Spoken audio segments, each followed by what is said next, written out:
Good to have you 3 and Out on this Wednesday. Kevin Thomas, Ben Troop, glad you are with us all across the Southern Pigskin Radio Network. So much to get to here on the show. We'll talk with Ben Hartsock, ESPN, Sirius XM, also tight end. Ben, you played with Ben there in the pro, so we'll talk to him about the whole Tim Tebow thing, just quarterbacks coming in, Trevor Lawrence, the superstar. Do you need to be amazing to still be a star in the league? We'll talk to him about that as well. Anthony Trache, Pro Football Focus, will join us. Schedule release coming out tonight, but also looking at college football. Who are some of the top players coming back, and could Emory Jones be this year's Mac Jones in college football? And Seth Emerson of The Athletic going to join us. He kind of wrote a piece on the state of the union, if you will, for Georgia football. We'll ask about that. And at the end, ask him a little bit some name, image, and likeness stuff, which is, at least in Georgia, set to become law starting on July 1. So look to hear from Seth Emerson coming up in just a little bit. But Braves, something about those Toronto Blue Jays, Ben, they can't seem to get over. They were winning last night. Bryce Wilson pitching well into the 6th inning, gives up a two-run homer to Vlad Jr., tying the ball game up. Then A.J. Minter comes in and gets nobody out, gives up 3 earned runs, and, well, that was pretty much it. But I know we talked yesterday on the show. Look, Bryce Wilson had not pitched into the 6th inning yet. I think in the Braves uniform in his career, he was pitching great last night. Was that 1 inning too many, I guess, in retrospect? Well, I mean, when you look back on it, when you look at what happened when he, I just think what happens is, Kevin, when you look at the guy, you take Bryce Wilson. Obviously, he wasn't expected to be the guy. He was a late ad. More than did his job. Like we start saying, the Ben Ingram or I call it the Kevin Thomas effect of, look, make it to 6 innings with us a chance. Well, he did that. Then A.J. Minter comes in and, well, in the words of Kevin Thomas, kind of dirties the sheets a little bit. And you start asking about this Braves team to where, they've been consistent at being inconsistent at this point because you have a bright spot, then you have a setback. Bright spot, setback. Yeah, Ronald Acuna Jr. is Ronald Acuna, but he's Ronald Acuna no matter what's going on, and even his heroics ain't good enough to get this Braves team over the hump. I know people are going to be saying, well, if we had our full starting lineup, yeah, but guys are going out there getting it done. Bryce, for what it's worth, did his job yesterday. But once again, can't pitch the whole game. You're going to have to go to that bullpen. And people ask, well, how bad could it get with one guy? Well, A.J. meant to show you how bad it can get, like really, really quickly. But I will say that it's not like the Toronto Blue Jays aren't a bad organization. They are a good team. They got a lot of young talent, just like the Braves. The Braves haven't been 500 all year. I don't know why nobody wants to run away with this NL East right now. It is. I don't know. It's not the end of the world. They had a chance. They showed some fight last night. But Kevin, before we can even talk about what this lineup can do, even though most of those guys are in a slump right now, not named. When you look at the fact that, outside of Ronald Acuna, Austin Riley is the only other guy batting over, excuse me, 250 right now. 230. Yeah. You got to ask yourself, you can't get away from the pitching aspect. Yeah.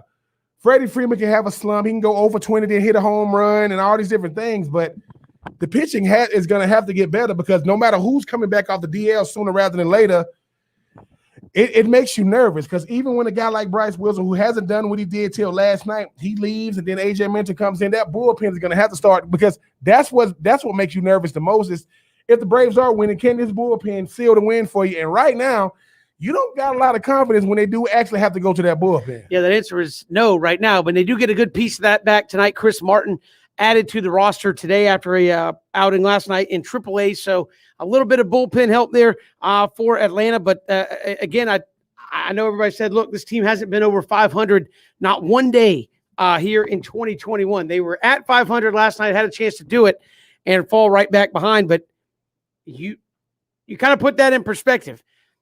You have 2 guys in the regular lineup batting over 230. 2. That's hard to win ball games like that. Real hard to win ball games like that. You have a couple guys out in your starting rotation, or one big one, obviously now with Mike Soroka out in your starting rotation, and you did have a couple. So it's hard to win like that consistently in Major League Baseball. So I think the fact you're right there at 500 still, to me, gives you a positive hope about where this team could be headed down the road. Ben, I just think you look at any professional sports team, no matter what. And people like to throw down, oh, this team stinks or this team's bad.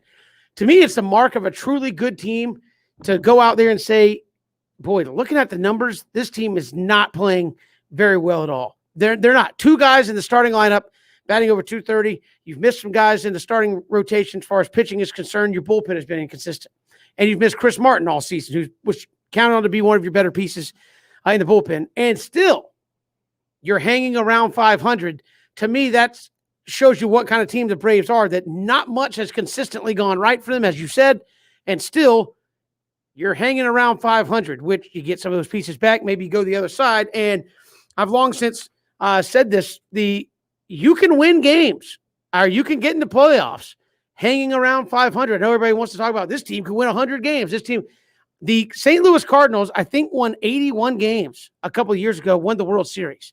81 games. That's not, for those keeping track at home, that is below 500 regular season, still won the World Series once they got in the playoffs. So I think you can put yourself in the picture. The Braves aren't playing themselves out of it early, which to me is the only thing that matters right now. Hey, you're struggling. It's fine. Don't play your way out. Right now, they're not. You could be 8-9 games out already and say, boy, if this thing's going to get turned around, it's got to happen now, or it's going to be just an insurmountable hole to dig ourselves out of. You're right there. You're around 500, couple games out of first. Not panic time. I think you actually look at it and say, look, if some guys start playing better, we are a better team than what we've shown, and we're still almost at a point where we win more than we lose, and we haven't played very well. Yeah, and the thing is, I mean, they got to have that scratch and claw mentality right now. Kevin, I think you said it best when you said you haven't played yourself out of it. It kind of shows they are a good team because, I mean, even in the midst of them struggling, they're still right at 500. This National League East, we know how hard that division was going to be. Then you're going to have to win some out-of-division games as well to kind of keep pace. But I just think that, you don't have a lot of bright spots right now, not named Acuna. And I just think that when you look at this team as a whole, everybody seems to be struggling as a whole. It's almost a good thing because you can't place blame on one part. You can't say it's his lineup. Definitely can't say it's starting pitching. You definitely can't say it's the we talking about the bullpen. But like you said, they're not. It's not like they're 9 games out. It's not like they 5 games out. I just think that you're gonna need a spark from a non-superstar. It can't be Acuna, can't be Freddie Free, can't be Marcell, can't be Ozzie Albies. It's gonna, because I think what's gonna happen is now I'm not in that locker room. I'm not saying that guys aren't pressing and things of that nature, but it's how you lose compared that you lose. I mean, you look at Bryce. I keep going back. To Bryce last night. He did all you can do, but then it's almost like Bryce made you forget how bad the bullpen is. And AJ comes in. Okay, sometimes you don't want to live up to your reputation. You want to kind of supersede that. But I do think this Braves team is gonna figure it out. That's the key to any pro sports team. It's not how you play. It's, hey man, you got to figure it out upstairs, man. You got to not press at the plate. I mean, if you Freddie Free, I think it was great that he got the big homer on Mother's Day, man. But it's games other than Mother's Day, Freddie Free. You got to go out there and get it done. But I forget, we can't look past the fact that this is the defending National League East champs. Everybody wants to beat up on the Braves because they've been beating up on everybody the last 3 years. But I do think they're going to figure it out. I mean, and I think once they do, how dangerous of a team, because I do think one portion can elevate another portion, because I do think right now the part of the team that's pressing the most got to be the bullpen, because they're the last thing you see. I mean, they get, Acuna gets 4 or 5 at bats. Marcell gets 4 or 5 at bats. If I'm a reliever, I'm getting, an inning or 2. But if I'm a guy like Bryce, he did his job.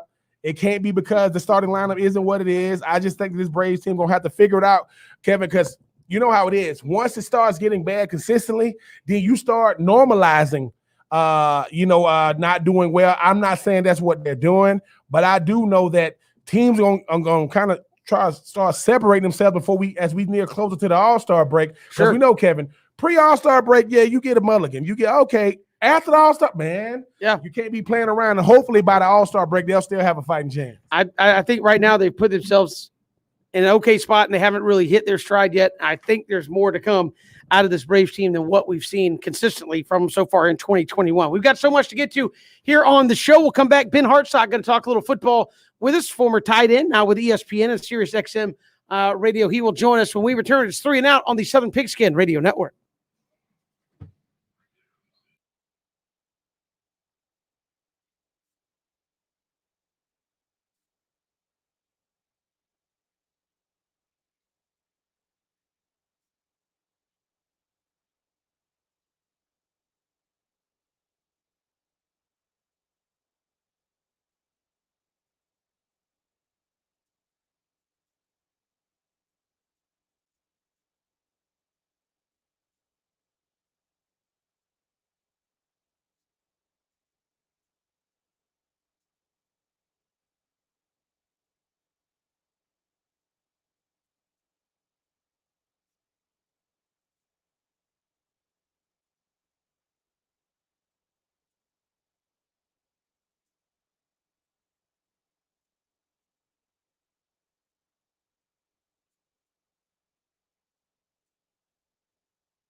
Good to have you along here on 3 and Out all across the Southern Pigskin Radio Network. Kevin Thomas, Ben Troop, here with you on this Wednesday. Glad you're making us a part of your day. Joining us here on the program, former tight end, Ohio State University, played with our own Ben Troop. Ben Hartsock joining us here on 3 and Out. Ben, welcome to the show. How are you?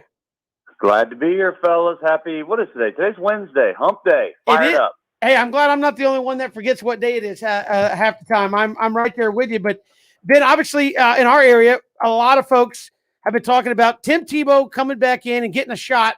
That's all I'll say. I know they say he's going to sign, but getting a shot with Jacksonville.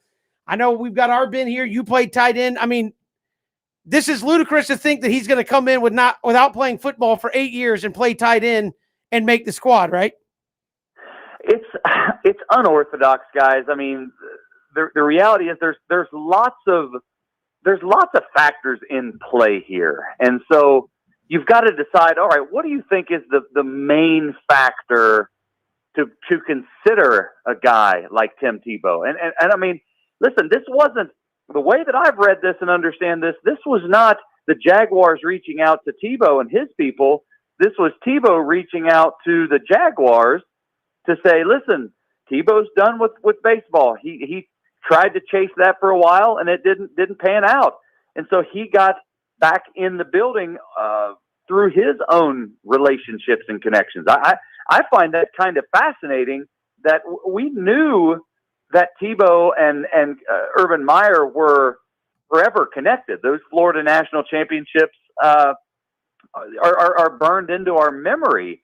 And Urban Meyer has been very complimentary over the years of the relationship between him and Tim Tebow.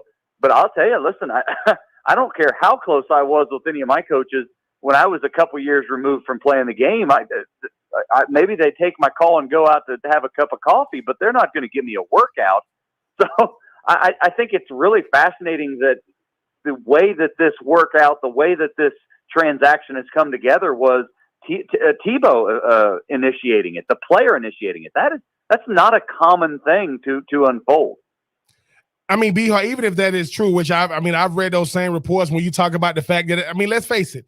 I mean, Tim Tebow and Urban Meyer are joined at the hip when you talk about Urban Meyer became Urban Meyer once he got to Florida and what he did with Tim Tebow. But I look at it as from a standpoint of, you know how it is, Bihar, when we talk about certain things just go a certain way when you in certain environments. When you talk about the National Football League, things are done a certain way. I understand that Urban Meyer is the head coach. I understand that Urban Meyer wants all the good publicity he can get from Jacksonville. But what about when this thing doesn't work and it blows up in his face, and now he's going to have to answer questions about Tim Tebow even if he's no longer around? Well, I don't know if you guys have talked about this yet, but I always spend time talking about college coaches going to the NFL. There's way more Nick Sabans, meaning flare-outs, guys that fail that go from college to the NFL, Lou Holtz, than there are Pete Carrolls, guys that go to the NFL from college and have success. So, honestly, Urban Meyer jumping into these waters, in general, I would say that's a fool's game. That's not how that's going to work, because the reality is coaching at the pro level is completely different than coaching at the collegiate level. Pro level, the story I always give as an example of, I'll never forget the first day I walked into the facility at the Indianapolis Colts, and all the veterans were talking to the rookies, and they said, hey, we got to get to this meeting. Tony's calling a meeting. We got to get into this meeting with Tony. And I kept asking, guys, who's Tony?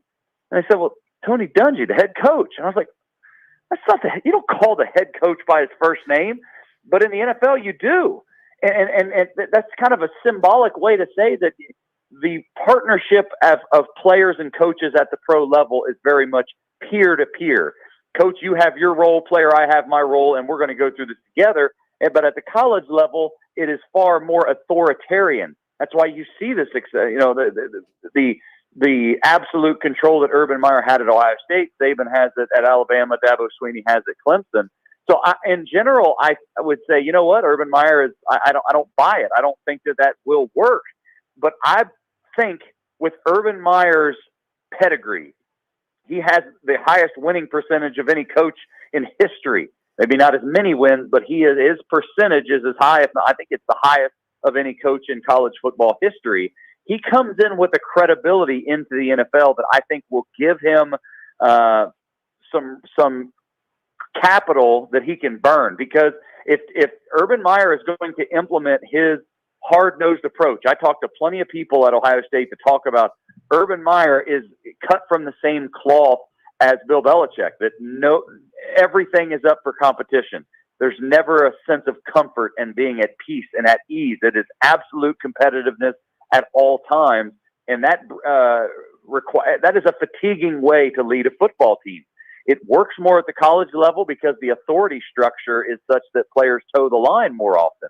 In the NFL, that's not a common play to make. It's usually far more collaborative. Now, Greg Schiano tried to come in after success at Rutgers back in those years and tried to come and implement that with the Tampa Bay Buccaneers in the late 2000s. And I remember he lost the team. The team turned on him. So that's a long-winded way to say I think Urban Meyer is going to have a little more credibility, a little more capital in the bank, a little more debits or credits in the bank to be able to implement a more hard-nosed approach. And ultimately, he has to win pretty quickly. Or else, even if you're Urban Meyer, even if you're Nick Saban, I don't care who you are, if you don't win quickly with that hard-nosed, authoritarian, compete at all times, there's never any fun in games, is a fatiguing way to lead. And I think NFL players don't have the tolerance for it the way the college players do. Ben Hartsock joining us here on 3 and Out. And Ben, obviously, Urban Meyer comes in with now the Tebow sideshow, which I kind of think is a distraction to take away from the fact that you have one of the more recognizable guys in the league already coming in at quarterback. I mean, is it possible for a guy like Trevor Lawrence to come in, be the savior of the franchise, and also be probably one of the more recognizable players in the league, and he's not even taken a pro snap yet? Yeah, so that's one of those other tentacles of the Tebow signing. Is I believe that part of the discussion is any microphones and cameras in Tebow's locker after practice are cameras and microphones that aren't in Trevor Lawrence's locker. And universally, every analyst I talk to in the NFL say that rookie quarterbacks all could use a redshirt year, a year to just figure it out, a year to not be thrust into the starting role. But today's NFL doesn't allow for that. So I think bringing in a Tebow, it sells tickets, it brings notoriety. For Tebow, it continues to build his brand of chasing mountains, no matter with reckless abandon, fearlessness. But it takes a little bit of attention off of Trevor Lawrence and allows him to focus on learning the NFL, learning what the speed's like, learning about the schemes of the Jaguars and how they're going to implement that. And honestly, even if Tebow doesn't make the team, and honestly, I go so far as to say I think he'll make the team because, again, the Urban Meyer and Bill Belichick model are they keep guys on their rosters, not even necessarily to play a big role of X's and O's, but they are culture guys. They are team guys. They are building the identity that they want their franchise to operate. I point to Matthew Slater that's still with the New England Patriots, a guy that's a career special teamer, good special teamer, but nonetheless, he's playing in his maybe 13th, 14th year. He's a guy that builds the culture that Bill Belichick wants to identify. And again, another example from the Indianapolis Colts was their fullback from a couple of years ago, James Devlin. Maybe only played 10, 12 snaps a game and was a fullback, like an old school cowboy collar battering ram fullback that is really a dinosaur in the NFL. Well, but Bill Belichick says, you know what? 4 or 5 times a game, I have to run downhill power. I have to have a downhill ISO guy where a draw play where the Red Sea parts, and you've got a clear path with the middle linebacker, and a guy like Devlin does that. I think if Urban Meyer can get 5 to 10 plays a game out of a Tim Tebow, where he uses him in that Taysom Hill model, and even if he doesn't get the ball, just simply has to pull a safety out of the box, pull a linebacker out of the box to open up run lanes. And on top of that, he builds chemistry, he builds character in your team, he helps develop a young quarterback. You have to know that Trevor Lawrence grew up idolizing, admiring Tim Tebow during all of his exploits. And I point to a stat that I found out the other day. The last time Tim Tebow threw a touchdown, Trevor Lawrence threw a touchdown in the NFL. Trevor Lawrence was 12 years old. So there's you're built in. You've got a built-in mentor. You've got a built-in team guy, culture guy in your locker room. And if you can squeeze 5 or 10 plays out of him a game in that Taysom Hill model, then I think that's a win. Because the reality is, I haven't seen the contract details. I would be shocked if he's making anything more than league minimum this year. Yeah, going to be an interesting story to follow there in Jacksonville for sure. Ben Hartsock joining us here on 3 and Out. Ben, we appreciate the time. Thanks so much. Anytime, guys. Good talking to you. Appreciate it. Ben Hartsock joining us here on 3 and Out. Tied in, drafted by the Colts, played with you, Ben, at the Tennessee Titans out of Ohio State. So certainly has a lot of ties there to Urban Meyer's Ohio State, where Urban Meyer coach. He didn't play for Urban Meyer. I don't want to confuse that, but some interesting thoughts there about Tebow and Urban Meyer and what he might bring upon himself inside that locker room. Oh yeah, I mean, look, we all know that Tim Tebow and Urban Meyer got famous together at the same time at the same facilities, in Gainesville, and obviously they both was able to have success 45 minutes up the road in Jacksonville, but that was in college. This is pros, and the thing is, I was always told this: if I ask you what your job description is, you go, you don't have a job description. And right now, that's what Tebow is. Tebow is. Well, Urban said I'm good. So if Urban say he's good, he good. Until he's not good, that's yet to be seen. Yeah. So again, we got to get to a whole workout, tryout, whatever you want to call, and see if he actually makes it through training camp before this goes any further. We've got more to come here on 3 and Out. We'll come back. We'll talk with Seth Emerson of The Athletic, kind of put out the State of the Union, if you will, on Georgia football. We'll also ask him about name, image, likeness here in the state of Georgia, as well as it's coming up in July. It's 3 and Out all across the Southern Pigskin Radio Network.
Southern Pigskin Radio Network. Kevin Thomas, Ben Troop here with you. Glad you're making us a part of your day as we are entering then the offseason of college football. And joining us here covers UGA for The Athletic. Seth Emerson joins us here on 3 and Out. Seth, welcome to the show. How are you?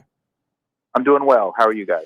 Doing fantastic. Recently, you put out a piece on the State of the Union here with Georgia football. And obviously 2021 going to be a huge year that a lot of folks are saying it's, you beat Clemson, you beat Alabama. Those are the games you must have. Where do you see this program right now? State of the Union for Georgia 2021. The Clemson and Alabama games kind of bookend the Alabama game if it happens. I mean, Georgia needs to get there, and you don't know for sure it'll be Alabama they would face in the SEC championship. But they seem to be what people define as the season. But I think the SEC championship is more of the definition. The Clemson game is going to be something that is going to spark a lot of discussion either way, whether Georgia wins or loses it, but that'll be overblown, honestly. I mean, Georgia could lose that game and still go on and do everything that everyone wants them to do. Georgia could win that game, and, you don't beat Florida, potentially you don't get back to the SEC championship. So the answer to the question is that Georgia's program is still in very good shape. The recruiting has been very good at an elite level. They've produced on the field better than a lot of people realize. They have the second best record in the SEC since Kirby Smart took over, even including his first year. So things are going well, but that's if you take the long view. The short view for a lot of people is you've got to win a championship, you've got to win it all. And that's the one thing Kirby Smart has not done yet. And until he does that, he's still going to have the naysayers. And Seth, when I think about Georgia, obviously, when everything you mentioned, I mean, everything Kirby Smart has done, he's more than superseded expectation.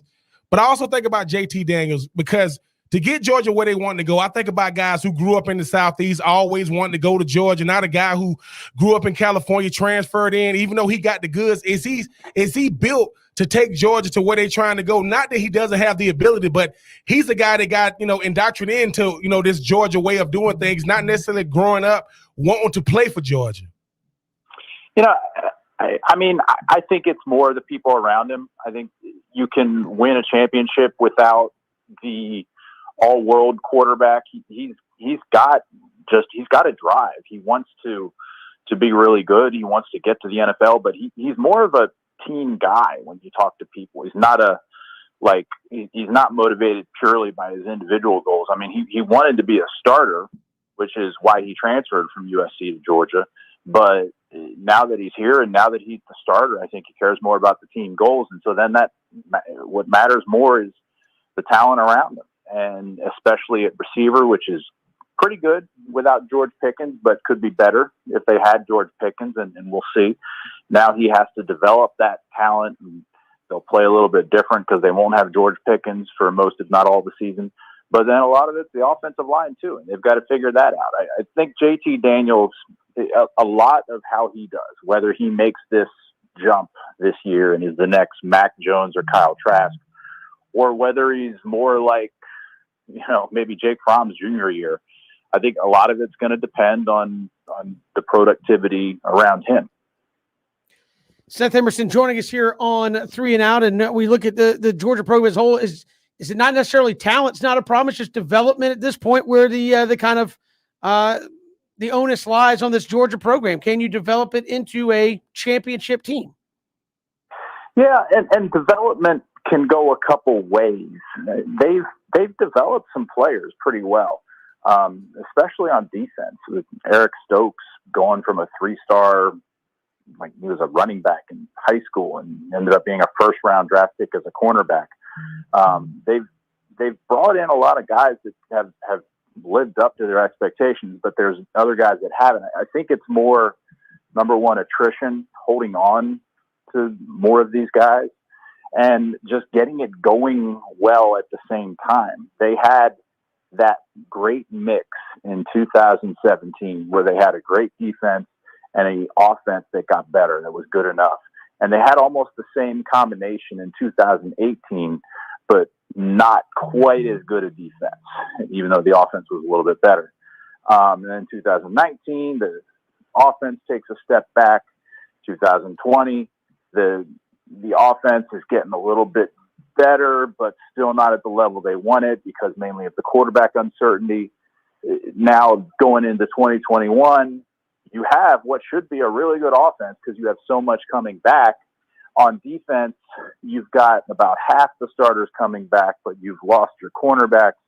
So the question is whether the cornerbacks are going to be the thing that gets them this year, the way the receivers was the weak point in 2019 that got them, the way quarterback was the weak point that got them in 2020. It always seems like there's a Georgia something that happens to a team. But if they can get it all kind of going where the weakest spot is still the envy of a lot of programs, and there's the potential for that, then Georgia can do it this year. I mean, with all that being said, obviously, you talk about the offense. Obviously, you're not going to replace George Pickens. I mean, even though you got a plethora of receivers, is Todd Monken ready to have to really be the guy to really steer this offense? I know he has a lot of players. He got a lot of running backs. You talk about the receiver position. You talk about Darnell Washington emerging as a big-time target at the tight end position. Is Todd Monken ready to take the boatload and say, look, this is what we're going to do, more of a balance? That way he's not really putting it on one guy to lead him to the promised land. Yeah, balance the way Todd Monken and Kirby Smart see it is basically taking what the defense gives you. And if the defense is stacking the line, you've got to be able to throw the ball to burn them for it. And Georgia should have the ability to do that with JT Daniels, the receivers, even without George Pickens, Darnell Washington, John Fitzpatrick at tight ends, a little bit underrated. And they've got some pretty good pass blockers. If the defense is going to react to the passing game, you've got to be able to hit them with the run. And they've got every tailback coming back from last year. The question then is whether they're going to have an offensive line that's good enough to just kind of run over everybody. I think that's why, though they seem to have all the ingredients. Again, it would have been better to have a healthy George Pickens, but they don't. But they at least know that early enough that they can adjust. That injury happened the second week of spring practice, so they can go, okay, do we find somebody else that is that guy we throw to on first down or throw to on third down or in the red zone? Or do we play a little bit differently? Do we play a little more up-tempo, a little bit more vertical? It happened early enough that they can adjust there, but they also get a couple receivers back over the summer, maybe early in the season, maybe early to late in the season. In Dominic Blaylock and Marcus Rosemary-Jackson, those guys can really help the receiving corps as well. I mean, yeah, I think they've got a lot going for them on offense. It's going to be more about the defense in terms of can this defense stop teams enough, or is Georgia's best defense going to be a good offense? Interesting. Seth Emerson of The Athletic joining us here. And you mentioned that defense, obviously in the SEC, a league that prides itself on defense, but we've seen in years past, it's kind of what you said. You don't need to be the best defense in college football, but you need to be very good situationally in college football, especially in big games. Where do you feel Georgia is there in terms of situationally how they've handled themselves? I mean, they're going to be so good against the run. They on paper, they should be really good against the run. They should be really tough on first down, to the point that maybe they will be a little bit vulnerable on first down if other teams say we're not even going to try and run. We're going to pass on them. We're going to test that inexperience at cornerback. But with Jordan Davis coming back up the middle, they've got some other players on the defensive line that don't get mentioned as much, but who are really good. Inside linebacker Nakobe Dean has got a lot of edge guys. I think they should be really, really good against the run. It's going to come down to how good they are against the pass. And, the fascinating thing is that Georgia had two cornerbacks go in the top 33 of the draft. Eric Stokes was a first-round pick, 29th overall. Tyson Campbell was 33rd. And Georgia still got burned in the passing game by Alabama and Florida, although that was more wheel routes than it was cornerbacks. Even Tennessee, though, made some plays on Georgia's secondary. It just goes to show that the game of college football has changed a lot. So I don't know what that means, honestly. Does that mean that there's really nothing you can do? Or does it mean that Georgia could be burned even more this year in the passing game without those guys at cornerback? That's going to be fascinating to watch. So how fast is it going to come down to this secondary being able to gel? I mean, you talk about that front seven. That's going to be really, really good, led by Jordan Davis, but it's going to be hard to replace Azeez Ojulari. It's going to be, hard to replace, guys like Monty Rice and what they brought to that defense. But can that front seven be good enough to, potentially protect that back four? Because teams are going to definitely try to come at that secondary. Yeah, and they talk about that it's all kind of synchronous, that it's connected. It's not just a one-on-one battle between the receiver and the cornerback. It's how much pressure you can put on the quarterback before he throws the ball. And that gets back to that front seven that's really good. Yeah, they lose Azeez Ojulari and Jermaine Johnson, but they replaced them with Adam Anderson, who, I think he was second on the team in sacks despite not getting that many snaps. They've got some guys, some other edge guys coming through the system. Nolan Smith is another guy who was a 5-star. Those are two guys that were 5-stars, Adam Anderson and Nolan Smith, who they couldn't get on the field very much the last couple of years because of the guys ahead of them. They should be really still good edge rushing. And then the middle of the pocket, Jordan Davis, Devontae Wyatt, Trayvon Walker, guys who are on the edge and in the middle, those guys should also be able to push the pocket. That's what's going to afford them something. Plus, they have some experience in the back end. The two safeties, Christopher Smith and Lewis Seen, have seen a lot of, especially Seen, but Smith got some time last year after Richard LeCounte's injury to play. So and then they bring in Tyke Smith, who will be the starting nickelback. So there's a lot of experience around whoever ends up being the two starting cornerbacks. Seth Emerson covers Georgia for The Athletic. And Seth, before we let you go, I know a lot in this state about name, image, likeness that Governor Kemp signed last week, supposedly going into effect in July. But what does that actually mean without an NCAA ruling over the top of that? Well, without an NCAA ruling or without federal legislation, the law as passed by Georgia will be what Georgia Tech, Georgia Southern, Georgia State will be operating under. It's coming unless something crazy happens with the Supreme Court case. Their name, image, likeness is coming, and it seems like more states. Tennessee passed its last night. It seems like more states have kind of realized that this is happening, so we better not leave our schools at a disadvantage. We'll see if federal legislation ends up superseding the specifics of Georgia and Florida and Tennessee and Alabama's wording on the laws, but and the NCAA is kind of called uncle for the moment. They're not even trying to pass their own legislation. They're kind of waiting for the feds for Congress to do something. But as we sit here right now, JT Daniels, Zamir White, and company, they can start making money off their name, image, and likeness as of July 1st. And there's no question of eligibility getting called into form as soon as that happens? Nope. The problem is the specifics haven't been figured out very much. Like, will they try and put limits on these athletes? Can you try and put limits? Because the law has been worded so broadly that the interpretation of it is kind of a mess. But now again, there's some time between now and July 1st. But as it stands right now, if Zamir White set up shop in front of the university bookstore on Georgia's campus and started selling his autograph for $100 a pop, he would be able to pocket 100% of his earnings. And if the NCAA comes in later and says that, you can't do that, it would not affect him. They would realize that under the state law at that point, and the NCAA honestly can't, NCAA doesn't know for sure that it can limit in any way doing that. So that's where it's murky. But basically, people agree in the business that they're not going to penalize athletes who profit under the current situation, which is so nebulous that they don't want to penalize somebody retroactively, so to speak. Seth Emerson, The Athletic, covers UGA, joining us here on 3 and Out. Seth, really appreciate the time. Thanks so much.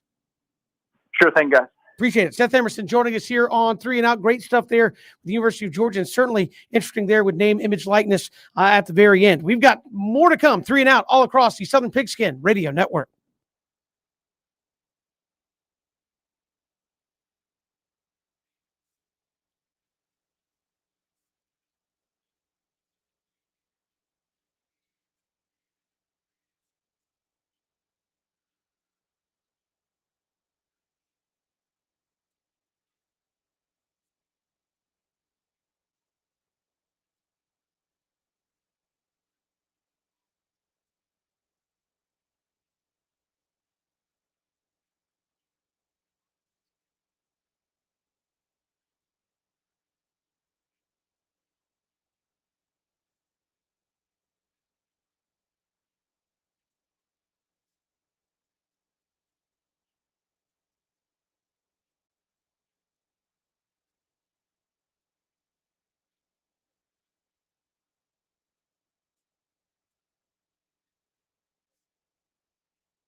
Good to have you along here on 3 and Out all across the Southern Pigskin Radio Network.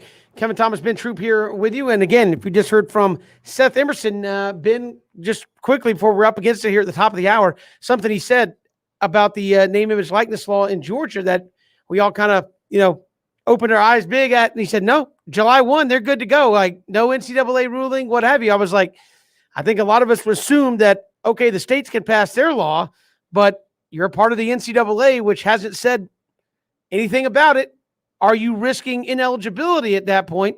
Seth Emerson said, nope, they haven't said anything about it. So you're good, free and clear under your state law to go ahead. I think, Kevin, I mean, when you talk about how many different infractions, I guess the NCAA could incur with all these, because we really don't know either, right? We don't know what they can and can't do. So I think the NCAA is saying, okay, we got 130 Division one schools, and you start talking about Division two, NAIA, we can get in a lot of trouble real fast. So let them go out there and do what they do. And if they make a mistake, then we'll say, oh yeah, because I think what it is, Kevin, is I think that the name and image likeness is kind of what they feared what will happen with the transfer portal. They thought that would be like the end. I don't think this is going to be the end, but we really don't know. And I think if I don't know, I let them do it, leave them alone, and kind of see what happens after that.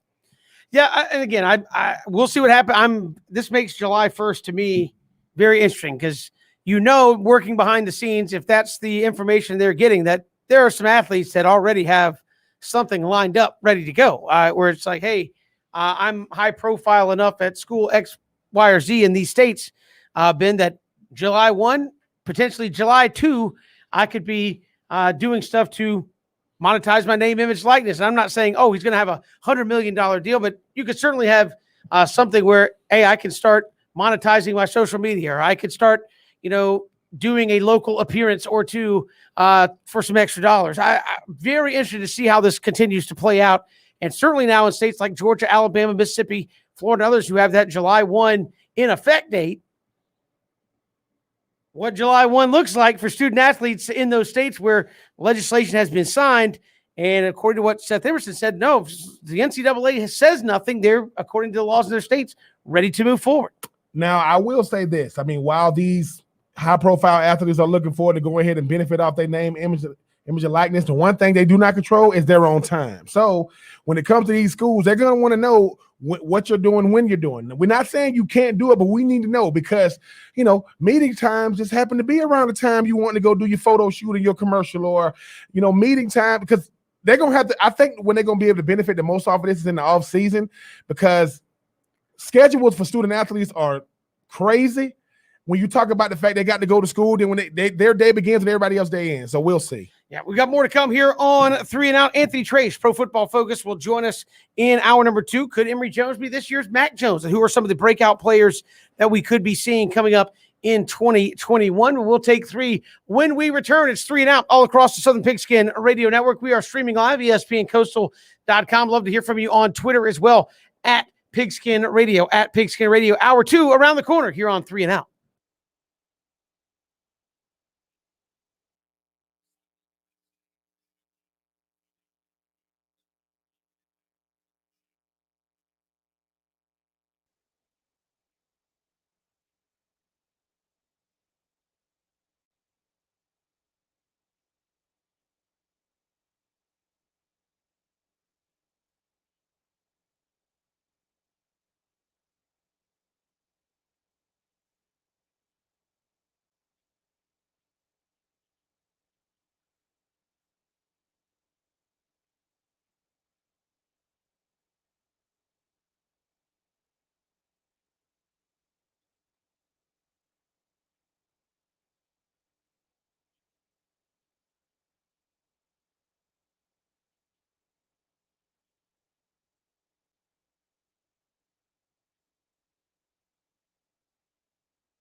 Good to have you along here on 3 and Out all across the Southern Pigskin Radio Network. Kevin Thomas, Ben Troop. Glad you were with us here on this Wednesday. So much to get to this hour. Anthony Trace, Pro Football Focus, will join us. We'll look at who some of the breakout stars of 2021 could be here in the college football season. Also, we'll take a look at some of their top returning players that Pro Football Focus has put out there as well. So looking forward to chatting with Anthony Trace coming up here in just a little bit. But 4 o'clock. Let us take 3 here on 3 and Out. All right, Ben, take 1. Which week 1 game? We are expected to get the entirety of the NFL schedule later today, even though this is like one of the worst kept secrets ever. They leaked out week 1, leaked out the London games, but which week 1 game are you most excited for in the National Football League? I'm not gonna lie. I mean, I did see that Cleveland is playing Kansas City. I think that when you look at the fact that a team like Cleveland finally got over the hump last year, beat the brakes off of Pittsburgh, to break that playoff drought, going up against arguably one of the second best team in the league right now in Kansas City. But I mean, that's the one I saw. But I think, Kevin, for me, I think it is Tampa Bay and Dallas, because the thing about it is that the hype has already started. They got Dak back. This is, the Dallas Cowboys, it's the year every year. Every year, this is going to be it. Dallas is one of those. Dallas has a fan base to where they're like, Dallas treat the Dallas fan base treat the Dallas Cowboys like that's their family members. They're always going to defend them. We're always wrong. They almost did it. But for me, the fact that you got a brand like Dallas playing a team like Tampa, the defending Super Bowl champs, with a star on the helmet versus a team that finally hosted the Super Bowl and won. And so for me, giving them Bucks with them Cowboys. That's a good one. There's a couple that I'm, excited about. I will say the one I'm most excited about is, I believe I saw this announced. It's going to be Monday night. If I saw Adam Schefter's tweet, the Ravens at the Raiders, and you go, hey, come on, it's the Las Vegas Raiders. But Ben, because of 2020, it's almost like the Raiders didn't move to Las Vegas yet, right? They played, but they had this beautiful $1 billion stadium that nobody saw. Like the players got to go in there, get a couple TV games, but there's been no fans in there. So what is people talk about Vegas as a sports market? Obviously, they love the hockey team, the Vegas Knights. I know you hear about the NBA, maybe MLB wants to get involved in Vegas. NFL is there, and no fans saw any games in Vegas last year in that stadium. How wild of a city is Vegas going to be for the NFL? I'm excited to see that Vegas hosting the Ravens in week number 1. My number 2 game was the Panthers and the Jets week 1. Sam Darnold getting to lay some smackdown on his former team week 1. It may be the worst game in terms of teams winning record from the season before, but still, Sam Darnold against Zach Wilson, former team. I mean, it's going to be nuts. I know Cody's like acting like he had some like moldy cheese waved in front of his face. It's at least to me interesting because of that dynamic, Darnold versus the Jets. And I'll say one thing: the Raiders actually just came out with a concept. They're going to have a nightclub in the end zone. A nightclub. Oh, so to kind of go along, they kind of pay homage to the black hole. There you go. They're gonna have. No. That makes me even more excited to watch the Raiders. No, I will say this though. I mean, that is intriguing when you talk about the Jets, and the Panthers, because now Sam Darnold can look at he can look at Zach Wilson and go, listen, man, you can have it. Yeah, I'm sorry. I mean, I wish you the best, whatever that is.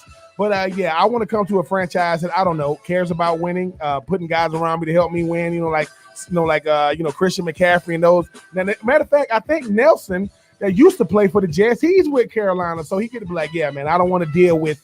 That's crazy. You're going from one of the biggest media market in the world, not named Los Angeles, to go to Carolina. But hey, man, different scenery could provide one guy go from looking at ghosts in New York to now I'm going to a place that has trees and farmland and gardens. So I am looking forward to it. I don't know if there are ghosts in Carolina, but we'll find out.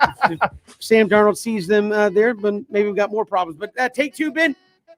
How do we feel about the London games? We know the Jags are giving up a home game again to play there. The Falcons giving up a home game to play in London this go around as well. How do you feel about the games in London? I feel about the London games the same way I used to feel when my mama used to make me eat liver when I was a kid. I just got to eat it. Like I don't like it, But we have it's forced, right, Kevin? Like, think about this. Number one, okay, when you go into a stadium that has every jersey there, like you got every representation of every team there, and I get it. They're trying to grow the game internationally. Okay, you want to grow the game internationally? How about in the off season, you go over there and do clinics and things of that nature? Because number one, the game is too early in the morning. Like if you sleep in, you done miss the game. Number two, you kind of it's kind of like Hard Knocks. You making teams go over there that really don't want to go over there. Let teams go over there that need publicity. I know that Mr. Khan in Jacksonville. I mean, he just wants to be the London Jaguars, which, sorry, just the revenue alone or how much it's going to cost the NFL is not going to work. But I rather, this is just me, I'd rather have it like, I like the Mexico City games. I'd rather have, games like that. But the fact that guys got to fly that far, and some teams only play well in London. So, I mean, like, I don't play well in the States. Oh, okay. I mean, Mercedes Lewis, back when we played for the Jags, had like 2 touchdowns in London, and well, you got back to the States and had that goose egg. But no, hopefully they'll be better this year, Kevin. But it just seems forced. I mean, we watch it because of the NFL.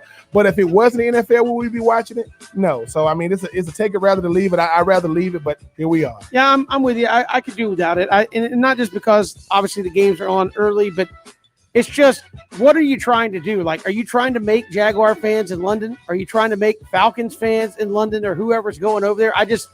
It's a novelty act, really, more than anything else. It's twice a year. You get a couple NFL games. Are you really cultivating a fan base? And are fans who see Jacksonville play in person once a year in London all of a sudden saying, dude, I love Trevor Lawrence. I'm going to tune in on Sundays to try to see if I can get the Jaguars games over there. So, I mean, maybe to me, I agree. If you're going to expand it, try Canada, try Mexico City, but closer to home.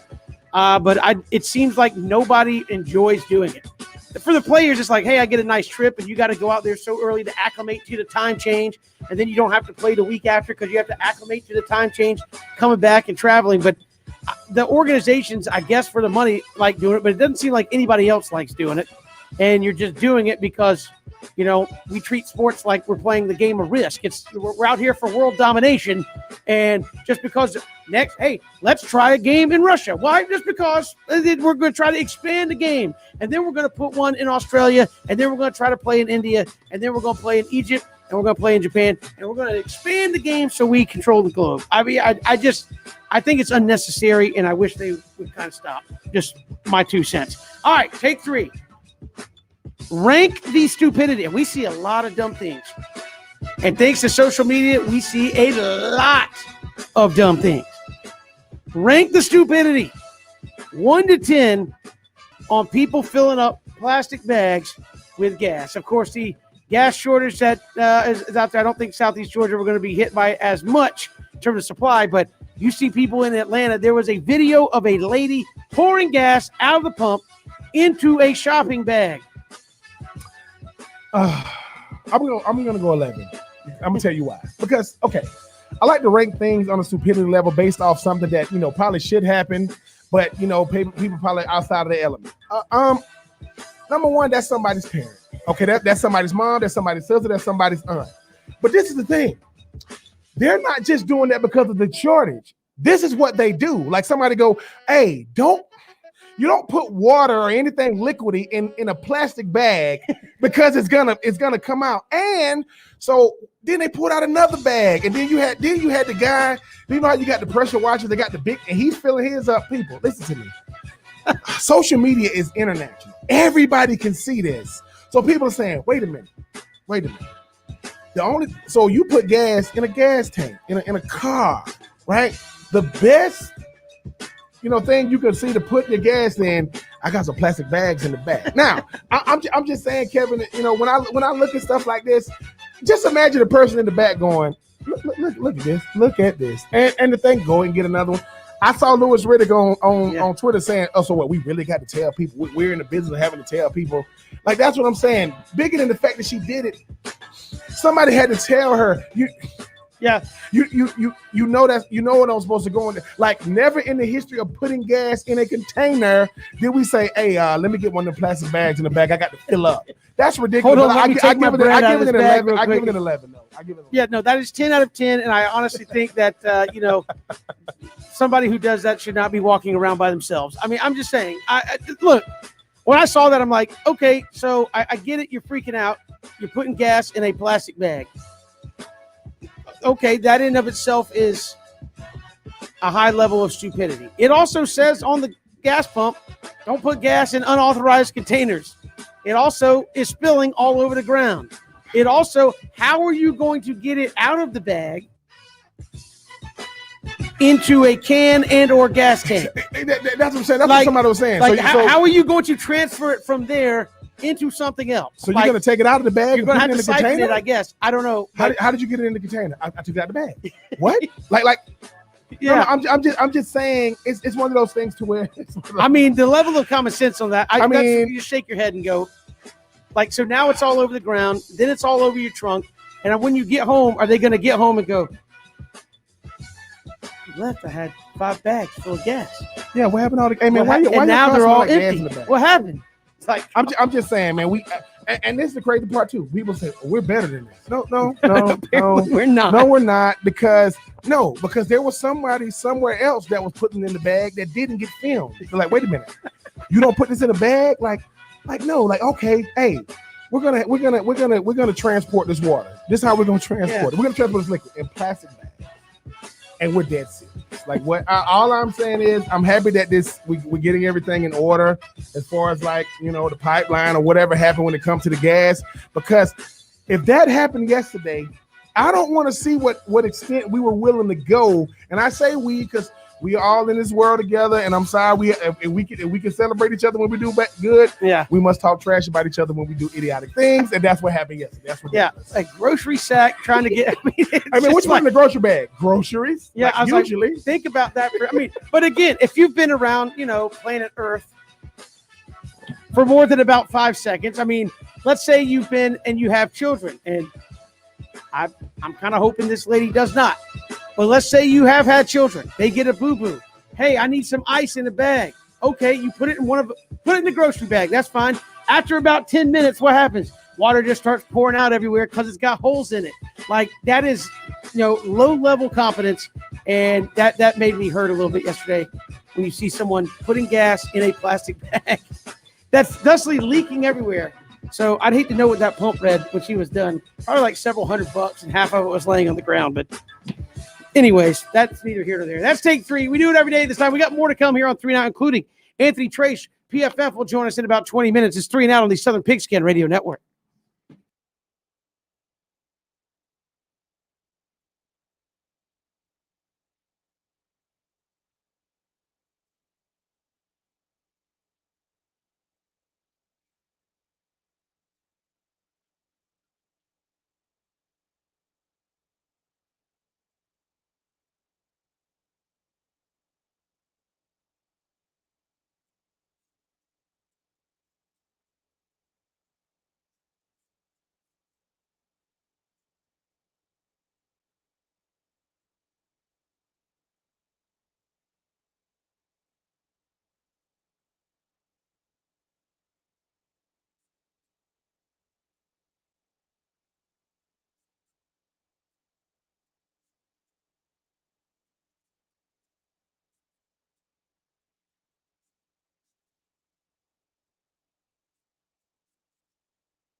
Good to have you along here on 3 and Out all across the Southern Pigskin Radio Network. Kevin Thomas, Ben Troop, and special guest BJ Bennett joining us here on the show as well. We'll hear from Anthony Trace, Pro Football Focus, coming up in just a little bit. We'll look at some of the breakout stars potentially in college football 2021. But PFF put out, Ben, their top returning players in college football.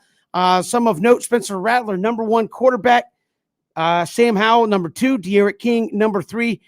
Matt Corral was 6. Brendan McCall at Coastal Carolina was 7. DJ Uiagalelei at Clemson was 8. And Miles Brennan, 9. No JT Daniels in the top 10 of note there. But your initial thoughts there on some of those quarterbacks.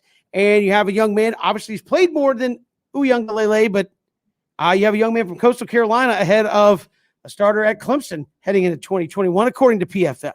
I mean, I'm not surprised by Spencer Rattler. I mean, and Sam Howell, being right there at the top. But I think De'Aaron King is probably going to be the most intriguing because, I mean, obviously everybody – I keep going back to the fact that, when he decided to opt out of Houston, everybody thought he was going to come back, goes to Miami, has an incredible year, tears his ACL at the end of the year.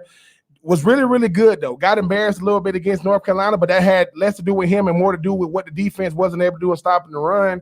But I think that another guy, I mean, DJU on here, Miles Brennan on here, Matt Corral on here, but McCall from Coastal Carolina is going to be a guy that's going to jump out for the world to see this year. Coastal Carolina is going to have to do their part as a team, but obviously, Tank Bigsby, the big time running back from Auburn, is going to have a huge year this year because I think when you look at what they want to do at Auburn, to kind of like take the ball out of Bo Nix's hand, but watch out for them quarterbacks led by Spencer Rattler, led by guys like Sam Howell, but watch out for Mr. McCall at Coastal Carolina. Yeah, I think DJ Uiagalelei, Kevin, who you mentioned, is a star. I mean, we saw him with 1 start against Notre Dame. The results were incredible proficiency and production, and they certainly didn't lose because of him. And I know a lot of people, when they look at sort of preseason All-American teams, may say, oh, DJ Uiagalelei, he hasn't played a ton. Well, I think he's earned the benefit of the doubt with the limited experience he has and the way he performed in a national spotlight game. I think he absolutely is going to be one of the best quarterbacks in the country. But I'll say this about Grayson McCall. He deserves to be that high. I mean, when you look at every evaluator, right, for a quarterback, and right, wrong, indifferent, we sometimes kind of correlate team success to the quarterback position more than any other position, right? It's like when a team goes 9-3, you don't say, well, the defensive tackle was responsible for that, or the offensive guard was responsible for them going 3-9. But right, wrong, and different, we do with the quarterback position. And Coastal Carolina had an undefeated regular season, was 3 points away in a great bowl game against Liberty from having an undefeated season. And you look at Grayson McCall, 69% passing, 26 touchdowns to 3 interceptions. I mean, that is remarkable. You guys know that I like the yards per pass attempt stat. He was at 10 yards per pass attempt, which is elite, which means he's throwing the ball downfield. He's not, checking down. So I know some of the other names may have kind of the proven star power, and understandably so, but Grayson McCall out of Coastal Carolina absolutely deserves to be talked about as one of the best quarterbacks in the country. Yeah, and again, you have a couple of those there. No JT Daniels. I know a lot of folks think if he has the type of season he's capable of, maybe he's a Heisman contender in that Georgia offense. Surprised he is not in the top 10, either one of you guys at this point. I'm not, because the thing is, I mean, he came in a role to where the season was kind of like out of hand already. They had already lost to Alabama. They had already lost to Florida. So he was, now his debut was about as good as you can ask for, BJ, when you look at, when you talk about like introducing himself to the world. But I think the thing about JT Daniels is, no George Pickens. What's his offense going to look like? Are they going to be led by him through the passing game, or are they going to be more balanced? But even another name on here, BJ, you talk about, the running back position, Brian Robinson at Alabama. No one knows who he is right now. That's not going to be the case, and it's not going to take a whole season. Bryce Young is going to be the man, but I think that Brian Robinson is going to be a name to look at this year at the running back position. And another name, Frank Gore Jr. with Frank Gore Sr., I think going in the year 28 in the NFL right now. But BJ, it's so much talk about these quarterbacks. Will the running backs take center stage next year? Potentially. I think there's a really good group of running backs coming back. With regards to Daniels, though, if you want to tell me he's one of the top 10 returning quarterbacks in the country, I think I could buy that. I also understand maybe some of the hesitation, Kevin, that some pundits might have to say, hey, we need to see a little more.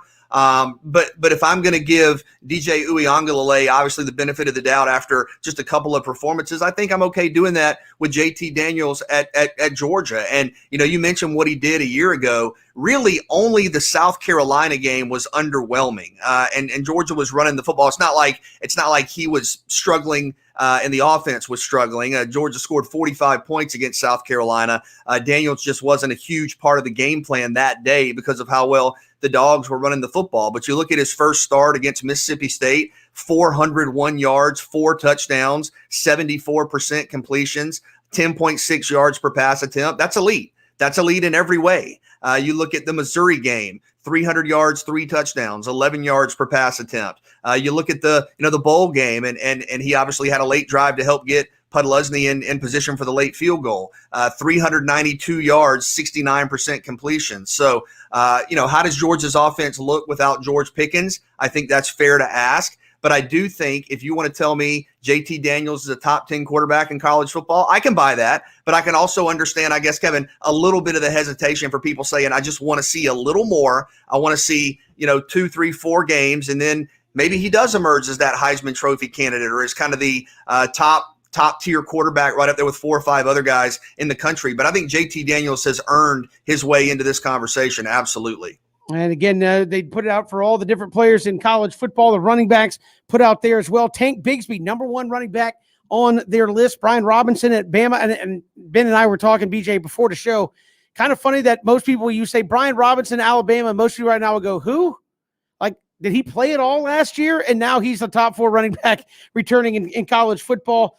You've got Ely at Mississippi, Rodriguez at Kentucky, and Frank Gore Jr., Southern Miss, some of the other players from the South. But no Georgia running backs there in the top 10 at their position. But Brian Robinson, Ben, you and I were talking about that. Bama, a guy who certainly was not the feature guy, was not a guy that stood out as far as national media. Like, oh, this is the dude.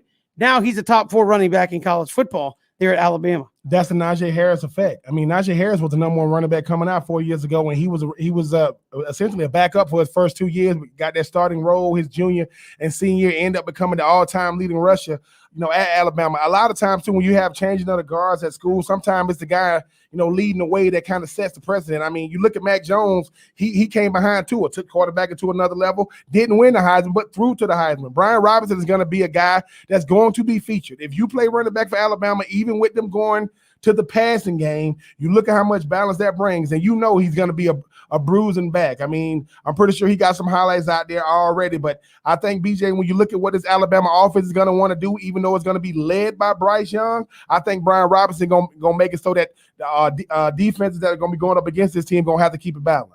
Yeah, running right behind Evan Neal, too, one of the best offensive linemen in the country. But, one of my favorite players when you talk about running backs is Kevin Harris. And obviously a lot of folks know him from Bradwell Institute in Hinesville. Had a great year for South Carolina last year. And these numbers are pretty staggering. Keep in mind you played, fewer games. He had 1,138 yards, 15 touchdowns, averaged 6.15 yards per carry. And I like the way he finished the season, Ben, when you talk about 243 yards and 5 touchdowns in a game at Ole Miss. You talk about 210 yards, 10 yards per carry. That's on just 21 carries and a touchdown at Kentucky. I know South Carolina, largely struggled last year, winning just 2 games. But a young man from Hinesville out of Bradwell Institute, Kevin Harris, is one of the best running backs in the country, and I think is one of those leading names, one of the top returning players in the entire SEC. Yeah, a lot of good returning players out there. We'll talk with Anthony Trace when we return from PFF. Who are some of those top returning players, and could Emory Jones be this year's Mac Jones? We'll ask him that and more when we come back. It's 3 and Out on the Southern Pigskin Radio Network.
Good to have you along here on 3 and Out all across the Southern Pigskin Radio Network. Kevin, BJ, and Ben, glad you're with us here on this Wednesday. Joining us here from PFF, put out a lot of their top returning players, some sleepers in college football for 2021. Anthony Trace joins us here on 3 and Out. Anthony, welcome to the show. How are you?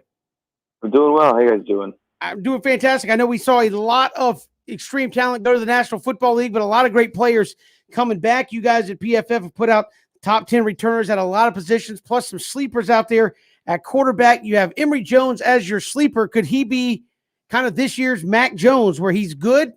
Maybe not a lot of folks talking about him early in the season, maybe more talking about him at season's end. Yeah, absolutely. I mean, I'm incredibly bullish on his future, and I think a lot of people here at PFF think the same way. I know our guy Mike Renner, he put out his early 2022 mock, which we should always take with a grain of salt, but he has him going in the top 10. And I can see why. I mean, the guy has a legit skill set. I think he could be, an easy top 5 quarterback in college football next season. I think the big concern is really the supporting cast he has. The receiving weapons he has isn't really that great. But that being said, he does have a fantastic play caller there with Dan Mullen, who's finally getting his true dual threat at Florida that they've been wanting to see for quite some time. He, like I said, he graded out exceptionally well in that small sample on, both on the ground and as a passer. And I think that's an area where, a lot of people are underrating him. He flashed some legit arm talent, and he's not just a mobile quarterback. I mean, the guy can actually throw the ball effectively. I'm excited to see what he does. I think if anything gets in the way, like I said, I think it's going to be the lack of dynamic weapons within that receiving unit. Well, and to that end, obviously Florida lost a lot of playmakers to the NFL draft. I mean, is there the supporting cast for Florida to be productive to the extent that people are anticipating, maybe like they were a year ago, week to week in 2021?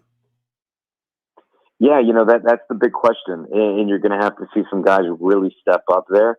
I mean, obviously, someone like Jacob Copeland, they definitely need some guys to step up because it's nowhere there. And I was really, really hoping Arik Gilbert. I was so excited to find out when he landed there. Unfortunately, he's not going to Florida anymore. He's still up in the air where he's going to end up playing the rest of his collegiate career. But I think that's the big question mark with this team. They had arguably the best supporting cast this past season outside of Alabama, with Kadarius Toney, Kyle Pitts. It was just a great ecosystem for someone like Kyle Trask to succeed in. Emory Jones, I think, he's just going to need some help there. And I think, some people are kind of assuming that he's going to get it, but I'm not so sure about that. And like I said, if anything's stopping him, I think it's going to be that. And Anthony, in our neck of the woods, the Georgia Bulldogs, when you look at what they bring back this year with a guy like JT Daniels, who's definitely going to be lighting up like he did in 2020, his supporting cast, no George Pickens, still going to have a lot of receivers. The tight end position has been upgraded. They got a bunch of running backs. Do you see this offense, and without really having a lead dog, so to speak, being able to go out there and do the things they hope to do in 2021? Yeah, and I think Georgia is an interesting team because there is a lot of talent on both sides of the ball. A lot of young talent too. I really think it all has to do with JT Daniels. And are we going to see the JT Daniels that lit it up in Mississippi State? After that first drive looked like USC JT Daniels. Then after that, it was some of the best football we've really ever seen here at PFF. He graded out exceptionally well that game. And then down the stretch, it kind of got a little bit shaky there. That South Carolina game, I think that was, only on the rushing attack. They really got him home there. The Cincinnati game wasn't nearly as strong. That was one of his lowest graded game of the year. Looked a little bit like his past self. And I think, we haven't seen quite enough from JT Daniels to really deem, this guy's going to be consistently an elite quarterback in the collegiate ranks. And I think he does have the environment and the supporting cast there. It's a good offensive system. The offensive line's fantastic. I'm a big fan of Shamari Salyer. I think he's one of the best offensive linemen overall in all college football. Like the receiving unit, obviously losing George Pickens, that's a huge, huge blow. He would have been an easy top 5 receiver returning. He's at least out for the regular season, but there's still some hope there with guys like Jackson and Blaylock. So I think he's in a good environment to have success. It's just whether or not we could see that same JT Daniels. And it's something I've been telling back and forth on just because, like I said, after that Mississippi State game, I don't think we just didn't see enough in those 3 games to really definitively say he's an elite quarterback and Georgia's going to, be a national, contender.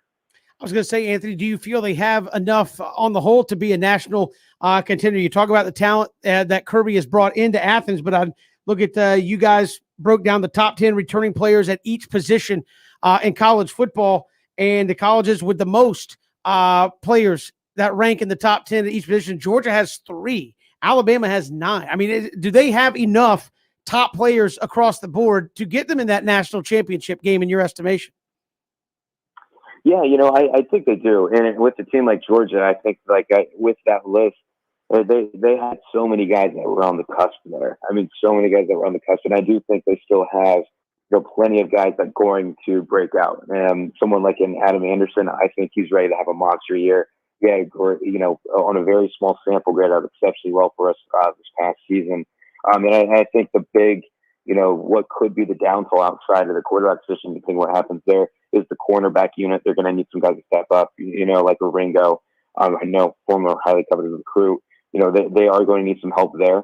But I think, you take out quarterback out of the equation. We're not asking questions about JT Daniels, whether or not he is the top 5, top 10 quarterback or not. I think Georgia still has one of the best rosters in all of college football. I mean, they had the same last year, I would say, too.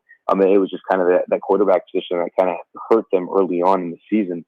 And so I don't think that's going to be an issue. I think the rest of the roster is a national contender type one. I think it's just really all has to do with, JT Daniels. And also, too, with the rest of the quarterbacks in the SEC, because there are still some question marks with the rest of the bunch, with guys, is Bryce Young going to, be able to match what Mac Jones did and even Tua did before that? Is Emory Jones getting the breaking out like he did?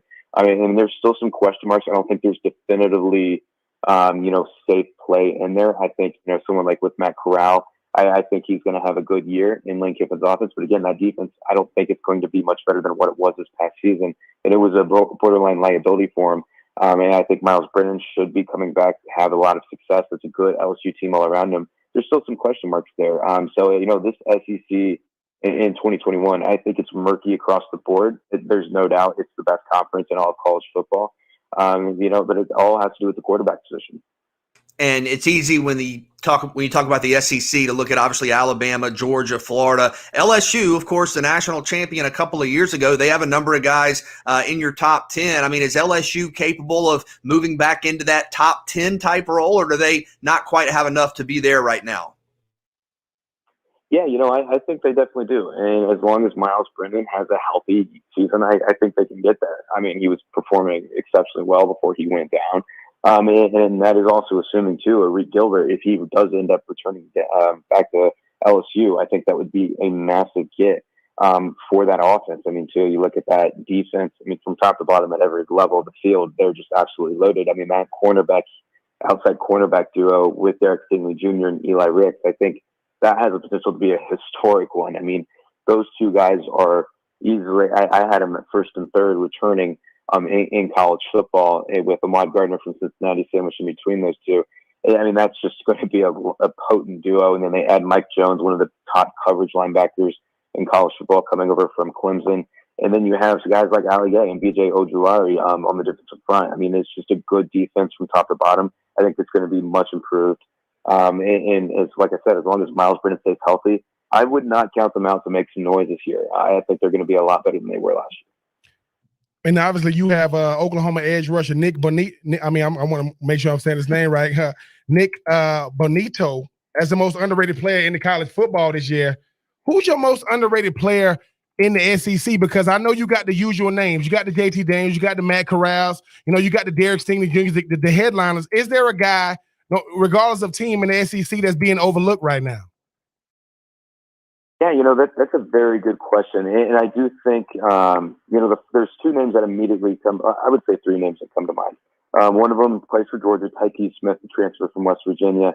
I think he's one of the best defensive backs in college football. I mean, that guy, he played the slot better than just about any college player I've seen over the last 5 years or so in that defense. I mean, that guy is just a big hitter. I think he's going to do wonderful things for that defense. I'm a big fan of DeMarvin Leal, edge rusher out of Texas. Saying kind of a more popular name, getting first-round hype already for next season. But I think he deserves just a little bit more. But I think if we're talking truly under the radar dark horse, Kobe Whiteside, nose tackle from Missouri. He had some injury issues this past season, but back in 2019, what he did, playing as much heads up nose as he did, the production he had was just off the charts. I mean, his pass rush grade, was the third best we've ever seen, or third or fourth best we've ever seen by an SEC interior defensive lineman playing zero technique. And that was only behind Jeffrey Simmons and Javon Kinlaw, who are both now in the NFL ranks. I mean, it was up there with elite level production back in 2019. I think he's a guy that's getting majorly overlooked, and I'm excited to see what he can do when he's fully healthy. Anthony Trace, PFF, joining us here on 3 and Out. Anthony, really appreciate the time. Thanks so much. Of course. Thank you for having me. Appreciate it. And you can check out his work there at PFF. Got all the positions broke down, top 10 returning guys in college football. And again, I know Christian was talking about this with Georgia. Nobody in the top 10 on offense, any of those top returning players, despite some of the talent Kirby's brought in.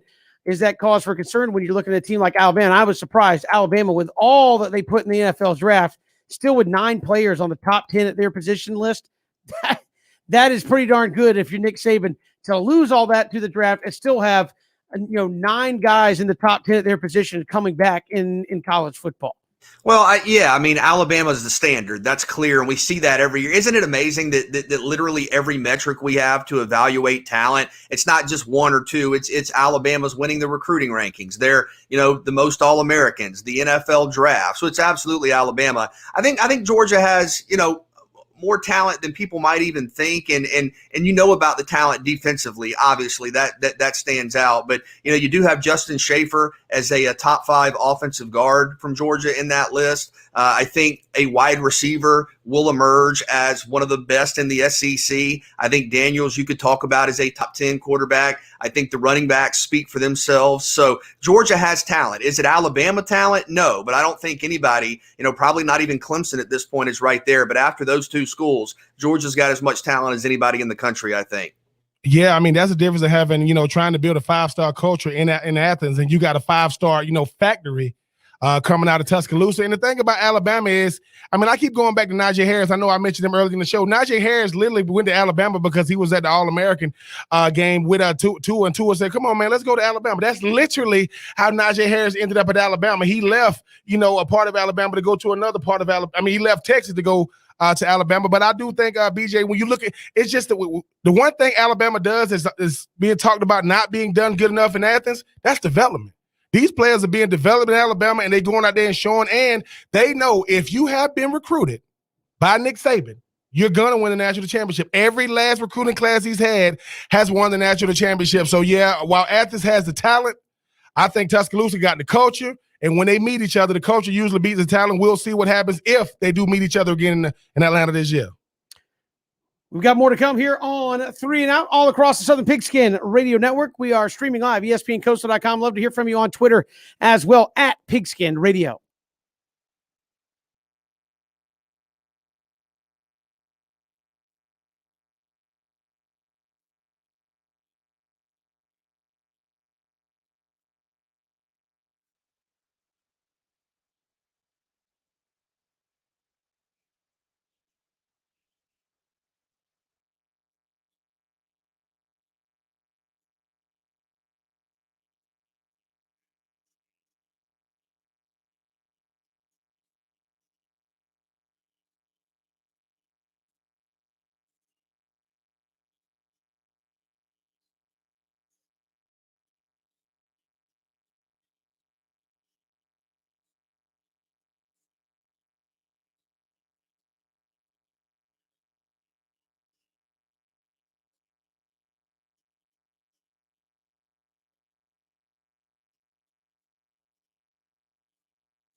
Good to have you along here on 3 and Out all across the Southern Pigskin Radio Network. Kevin, BJ, and Ben. A lot to get to coming up in the final hour of the program. The NFL schedule release coming out tonight, although we've already got week 1. We already know about the London games that have been leaked out there as well. So we're all just waiting in suspense for the rest of it. We'll talk about that next hour. Also hear from Seth Emerson of The Athletic. Talk to him about Georgia as he wrote an article on the state of the program.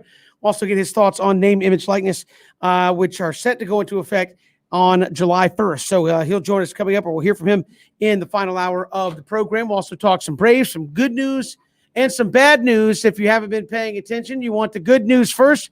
Chris Martin back tonight. Braves put him on the roster earlier today, sent Bryce Wilson back down after his start last night. So you got Chris Martin back in that bullpen, ready to go to help the Braves bolster up the back end of ball games. The bad news, Mike Soroka set to undergo exploratory surgery on his Achilles sometime here in the next couple of days after he said something didn't feel right just walking around. They said they don't know what's wrong other than he said it just doesn't feel right. So they're going to do exploratory surgery to find out what the heck's going on with his Achilles. Obviously, timetable for return now, who knows? Yeah, that is concerning when you talk about an injury like that, and kind of how the narrative has changed. And I do think there was maybe a more optimistic than practical kind of consensus about his return not long ago. But you just hope he's okay. I mean, you hope for his sake he doesn't have to deal with another type serious issue that requires rehab and all like that. Obviously, beyond that, his return to the team secondary. But it's hard to, I would imagine, Kevin, unless you know something I don't, it's hard to kind of get a feel for even when to begin to estimate when we might, if we see Mike Soroka this year, or when it could be.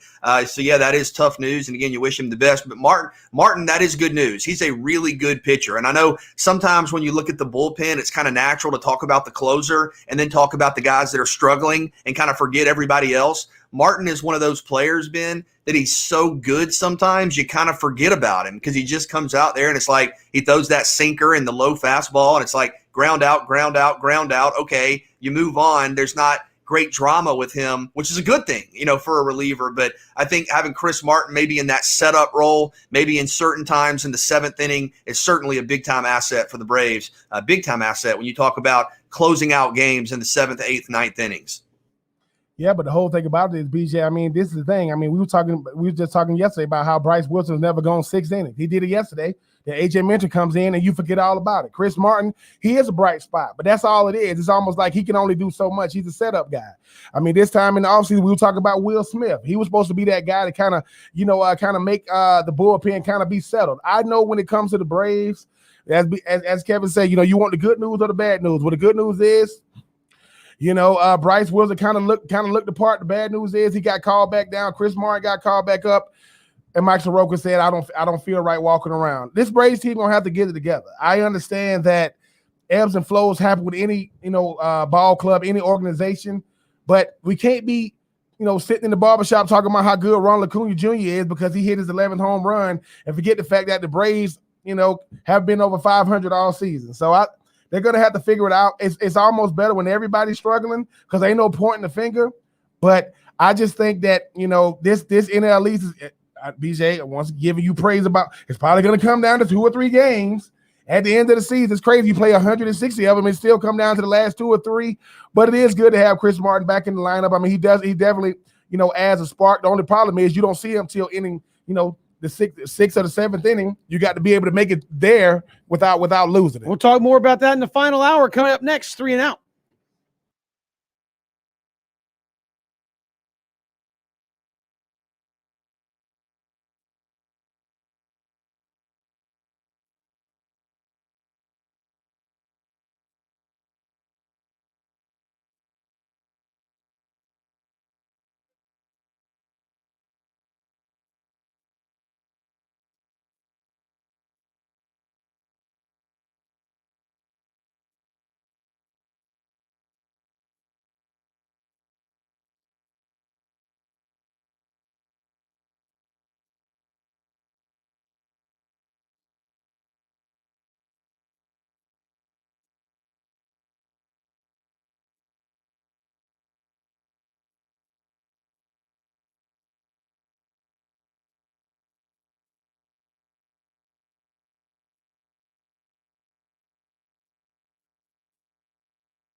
Great to be here with you on this Wednesday. Kevin, BJ, and Ben's 3 and Out all across the Southern Pigskin Radio Network. We'll hear from Seth Emerson of The Athletic coming up in just a little bit. We'll also talk some Braves baseball. Braves have yet to get above 500. Could have done it last night. Nope, not going to do it. And so now they'll try again this evening. They get Chris Martin back in the bullpen this evening. Mike Soroka, as we talked about end of last hour, his season kind of up in the air. He will have exploratory surgery on his Achilles just to find out what the heck is going on with him there. So a lot to get to later in the hour. Of course, later today, we will get what's remaining. I say what's remaining of the NFL schedule release because the first week's already out. The London games are already out. I think they're kind of piecemealing this thing out a little bit at a time. But we do know that week 1 is out. The Falcons going to play the Eagles in Mercedes-Benz to get things started in the Arthur Smith era. Yeah, and look, for me, what Atlanta's going to do is going to determine, or what they do is going to depend on, I should say, what they do in division. And I know it's exciting to finally see the schedule, and we all do this, Ben. We've talked about how we do it with our favorite college team, where you look at the schedule and you go week by week and you go win, loss, win. That's so dangerous because you set these expectations, months in advance, and you never know how it's going to play out, man. The NFL especially is such a week-to-week grind. But, I'll do it when we have the full schedule. I'll go make my initial visceral kind of record predictions for the Falcons and the Jaguars. But I'll go back to what we've said for a couple of weeks now. And I've been kind of surprised a little bit that this hasn't been more of a consensus. And what you do outside of division matters, of course, obviously. But I think Atlanta's the second best team in the NFC South. I do. When you look at kind of the questions, the returning production, the potential of the players you have. So we'll see. I'll go through and write it down. I'll write it down in mid-May and see where we stand at the end of the year with an overall prediction. But I think Atlanta should feel confident, not only with their schedule at large, but with where they stand in their division after Tampa. No, I mean, I mean, everybody keeps saying, quote, it is leaking. Like, yeah, obviously they wanted to leak. So teams, we start looking at, what they're going to do as far as, and BJ, that's what we do. That's something that'll never, ever go away. I mean, your Jags opened up, with the Texans. So they could open up the season with a dub. I mean, because we haven't heard anything from Deshaun Watson. We don't know what's going on with him. But the thing about these, the release of these schedules, it's always, that's when optimism really kind of leads people astray. Because everybody think, man, we better from last year. Are you? Yeah, I mean, we forget. The Jags didn't have the number 1 overall pick because they were good. They were 1-15. So hopefully they don't got nowhere to go but up. But I will say this: my rookie year we were 4-12. In my second year we were 5-11. So we did get better, if that's what you want to call it. But it's the NFL schedule is so intriguing because it kind of goes with the NFL draft, right? Like we know the players, the storylines. You got new coaches and new places. Urban Meyer is obviously the a new face with the Jags. Everybody thinking he's gonna be able to take this league over. Tampa is bringing back every starter on offense and defense, which has never happened before. These young guys coming into the league, can they become faces of the league without even having to win MVPs and Super Bowls? I just think it's going to be so intriguing this year because it's 17 games. So we always got to remember. So now what could be 8-8, could 9-8 get you in a wild card now? Who knows? But I am looking forward to seeing what these schedules coming out because BJ, I mean, to be honest, I want to see what Trevor Lawrence get to see what them boys from Nashville do. Because I'm telling you, I mean, Derrick Henry, last time we saw him, he got outclassed and outplayed by Lamar Jackson. So he's gonna be on a man. Can we see a first ever back-to-back 2,000-yard rusher in Derrick Henry?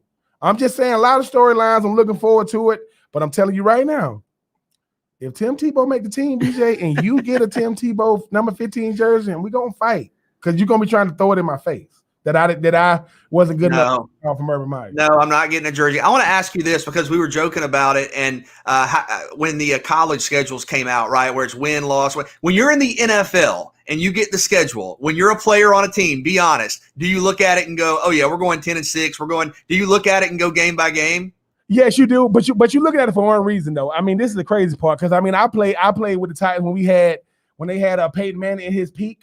So, at the peak of his career, so we weren't going to win that division. But what's most prestigious in the NFL that people don't talk about is Monday Night Football because like the playoffs is what you do in the regular season. Monday Night Football means your team has earned enough prestige that they think the world wants to see you. I knew guys like I never played on Monday night, and I just think that now you got Thursday night, you got Thanksgiving and Saturday night. But I mean, my Tigers, we got a chance to play on Monday night a little bit. Now it worked out. It worked in our favor most of the time, but it was just the rest of the schedule that we had a problem with. Yeah, I think one of the interesting things will be with this schedule is they announced the London games. Obviously, the Falcons will play the Jets on October the 10th. The Jags will play the Dolphins the next week.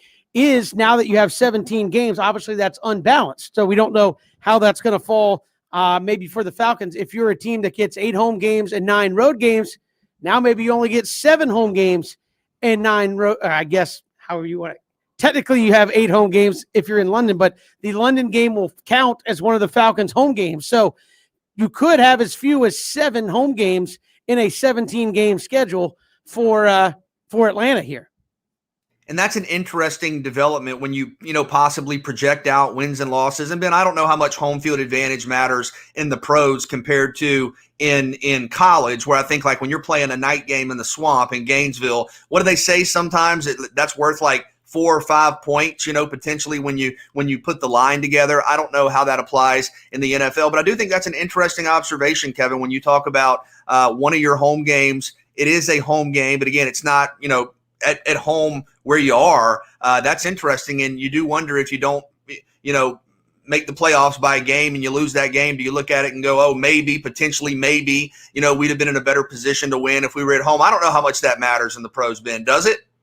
I mean, if you're a good team, it matters. I mean, let's face it. I mean, you're more familiar, with your surroundings. You don't have to worry about. I mean, it's just a thing about having to move everything up when you got to go away. When you got away games, I mean, you got to be able to get to the airport at a certain time. You got to deal with traffic depending on what type of city you live in and things of that nature. Being at home, hopefully teams get back to wanting to take care of home. I mean, these are 8 games. You kind of can control the atmosphere regardless of what happens on the field, being familiar with, just with the routine. I mean, and like I said, I mean, you got so many teams now that because Tampa is doing what they're doing with Tom Brady and NFC, it really changes the whole dynamic of the NFC because you got to go through them now. Kansas City has proven that they're not, they're not a team that can't be defeated, even when you got the best thrower of the football right now with Patrick Mahomes. I think that you're going to want to take care of home because that gives you the best chance to win the division, the best chance to host a playoff game, and the best chance to move on, to make it to the show. So I'm looking forward to the season because, like I said, I'm not used to going into a season where Cleveland is really good. Like, not hype, not when they win the first game, they're going to give the whole city beer and all this craziness. You got some really, really good teams. I mean, because something that's not being talked about, I mean, Jadeveon Clowney is going to be on the other side of Myles Garrett. That could potentially be very, very scary with an offense that could get OBJ back. So a lot of storylines, looking forward to it, and I'm happy that we getting a day away. Every day we get away from Tebow, we hopefully won't have to talk about it until training camp begins. Well, again, I think you look at Jacksonville, what a debut potentially for Urban Meyer. You go in division at Houston on the road, Trevor Lawrence against who knows on the other side for the Houston Texans. So as Ben said, you might be, and this sounds ridiculous, but you might be approaching that game like that's winnable on the road if they don't know who their quarterback is now and what that's going to look like moving forward. You might look at week 1 and say, look, with Etienne, with James Robinson, some weapons at wide receiver, we think we've gone out and bolstered our defense. Houston doesn't know who their quarterback is and has traded away several of their playmakers over the last couple of years. J.J. Watt's out. Are you looking at week 1 as a potential winnable right now? Yeah, you just don't know. So many unknowns. There are questions you have to answer with Jacksonville schematically in terms of what the offense is going to look like. I know there have been speculations about, hey, is this going to have some college elements in terms of the scheme and the play calling? Are you going to try to run the football and be super balanced with Etienne and Robinson? Or do you feel like with Marvin Jones and Shenault and Shark and Jalen Camp and others, you can spread the field? I think we're going to learn a lot about Jacksonville, not just in week 1, but the first couple of weeks. And I think if you could get some momentum, if you can have some success early, I mean, Ben, maybe you can learn how to win and kind of be more relevant than I think people are projecting midway into the schedule, later into the schedule. But with so many young players and rookies, you're going to have ups and downs inevitably. Yeah, but this is for the culture. And that's the thing. The best teams in pro sports have a winning culture. It doesn't matter football, basketball, baseball, hockey. And the thing about Jacksonville is Urban Meyer needs to know, regardless of what he's done up until this point, whether it was Bowling Green, Utah, Ohio State, Florida, it was enough to garner you the opportunity to be a head coach in the NFL. But you will understand it's about the culture. And if you the quicker you can get to a winning culture, the quicker what you said is going to resonate with the players. Because the difference in the pros and college is you ain't speaking to young men, you speaking to grown men. And if what you said ain't resonating on the field, they're going to block you out quicker. Because this is the first time in Urban Meyer's life that somebody on the team makes more than him. He ain't used to somebody calling him Urban and not coach. So I do think that them winning, that being a winnable game, is definitely out there, because the thing about Trevor Lawrence is, I mean, he has a cockiness and a confidence about himself that hopefully is going to resonate throughout the course throughout that team, BJ. And like I said, I'm rooting for everybody. Unfortunately, one team win and one team lose. Well, you can have a tie, Donovan McNabb. That does happen in the National Football League. But I'm looking forward to it, because as much as we know, we really don't know a lot, because injuries and the luck of the draw and all these type of things that go along with football happens. But I am looking to see this new look Jaguars led by the guy with the locks, out of Clemson. But I think, BJ, if they can get Travis Etienne going, oh man, they got a chance for that offense to be very, very dynamic.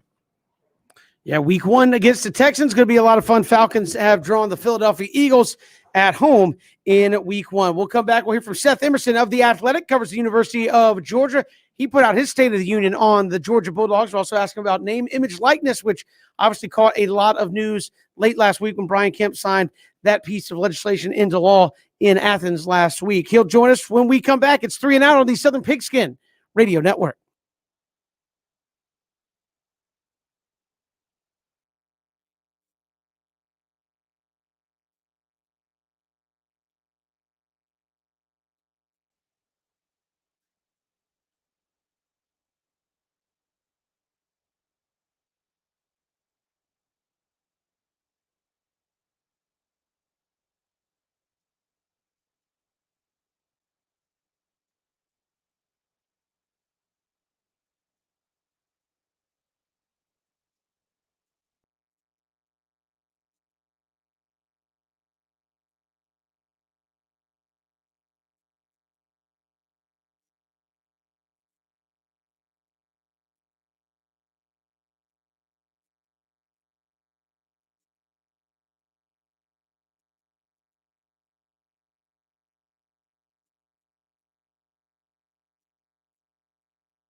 Well, how are you guys? Doing fantastic. Recently, you put out a piece on the State of the Union here with Georgia football, and obviously 2021 going to be a huge year that a lot of folks are saying it's, you beat Clemson, you beat Alabama. Those are the games you must have.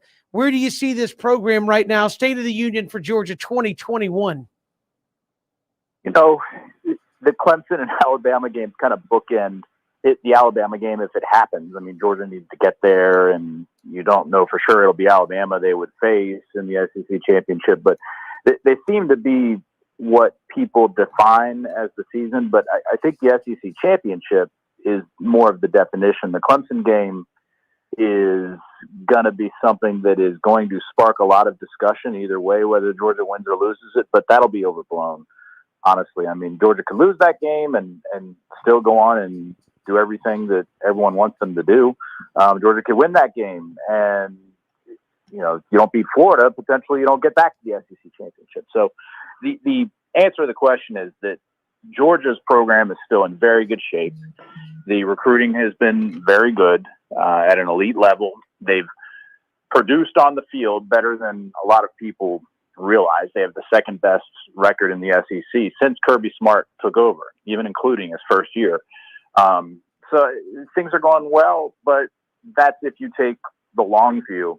The short view for a lot of people is you've got to win a championship, you've got to win it all, and that's the one thing Kirby Smart has not done yet. And until he does that, he's still going to have the naysayers. And Seth, when I think about Georgia, obviously, with everything you mentioned, I mean, everything Kirby Smart has done, he's more than superseded expectation. But I also think about JT Daniels, because to get Georgia where they want to go, I think about guys who grew up in the Southeast, always wanting to go to Georgia, not a guy who grew up in California, transferred in, even though he got the goods. Is he built to take Georgia to where they're trying to go? Not that he doesn't have the ability, but he's a guy that got, indoctrinated into, this Georgia way of doing things, not necessarily growing up wanting to play for Georgia. I think it's more the people around him. I think you can win a championship without the all-world quarterback. He's got a drive. He wants to be really good. He wants to get to the NFL, but he's more of a team guy when you talk to people. He's not he's not motivated purely by his individual goals. I mean, he wanted to be a starter, which is why he transferred from USC to Georgia. But now that he's here and now that he's the starter, I think he cares more about the team goals. And so then what matters more is the talent around him, and especially at receiver, which is pretty good without George Pickens, but could be better if they had George Pickens, and we'll see. Now he has to develop that talent, and they'll play a little bit different because they won't have George Pickens for most, if not all, the season. But then a lot of it's the offensive line too, and they've got to figure that out. I think JT Daniels, a lot of how he does, whether he makes this jump this year and is the next Mac Jones or Kyle Trask, or whether he's more like, maybe Jake Fromm's junior year, I think a lot of it's going to depend on the productivity around him.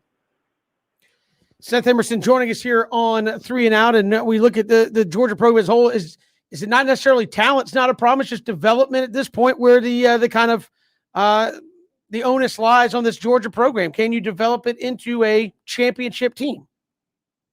Yeah, and development can go a couple ways.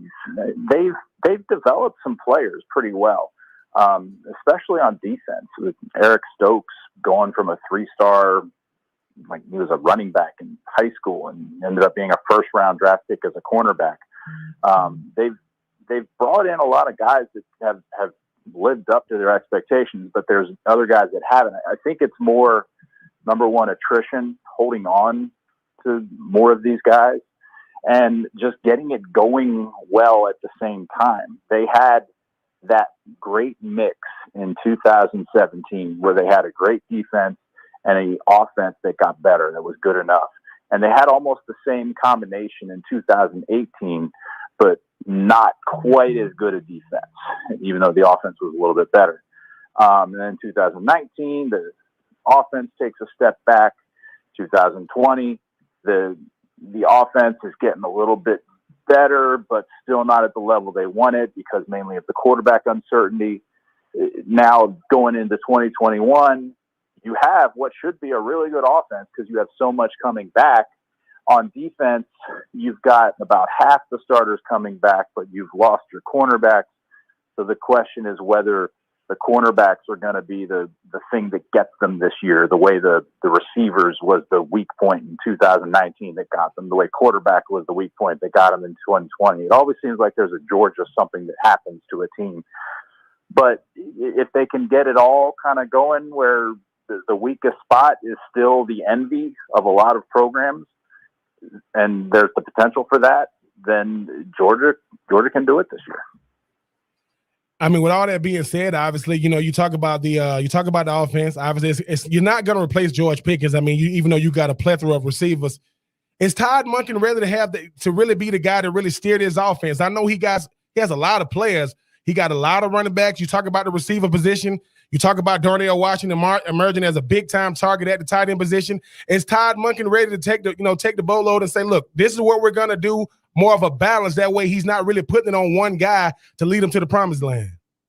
Yeah, balance the way Todd Monken and Kirby Smart see it is basically taking what the defense gives you. And if the defense is stacking the line, you've got to be able to throw the ball to burn them for it. And Georgia should have the ability to do that with JT Daniels, the receivers, even without George Pickens, Darnell Washington, John Fitzpatrick at tight ends, a little bit underrated. And they've got some pretty good pass blockers. If the defense is going to react to the passing game, you've got to be able to hit them with the run. And they've got every tailback coming back from last year. The question then is whether they're going to have an offensive line that's good enough to just kind of run over everybody. I think that's why, though they seem to have all the ingredients. Again, it would have been better to have a healthy George Pickens, but they don't. But they at least know that early enough that they can adjust. That injury happened the second week of spring practice, so they can go, okay, do we find somebody else that is that guy we throw to on first down or throw to on third down or in the red zone? Or do we play a little bit differently? Do we play a little more up-tempo, a little bit more vertical? It happened early enough that they can adjust there, but they also get a couple receivers back over the summer, maybe early in the season, maybe early to late in the season. In Dominic Blaylock and Marcus Rosemary-Jackson, those guys can really help the receiving core as well. I mean, yeah, I think they've got a lot going for them on offense. It's going to be more about the defense in terms of can this defense stop teams enough, or is Georgia's best defense going to be a good offense?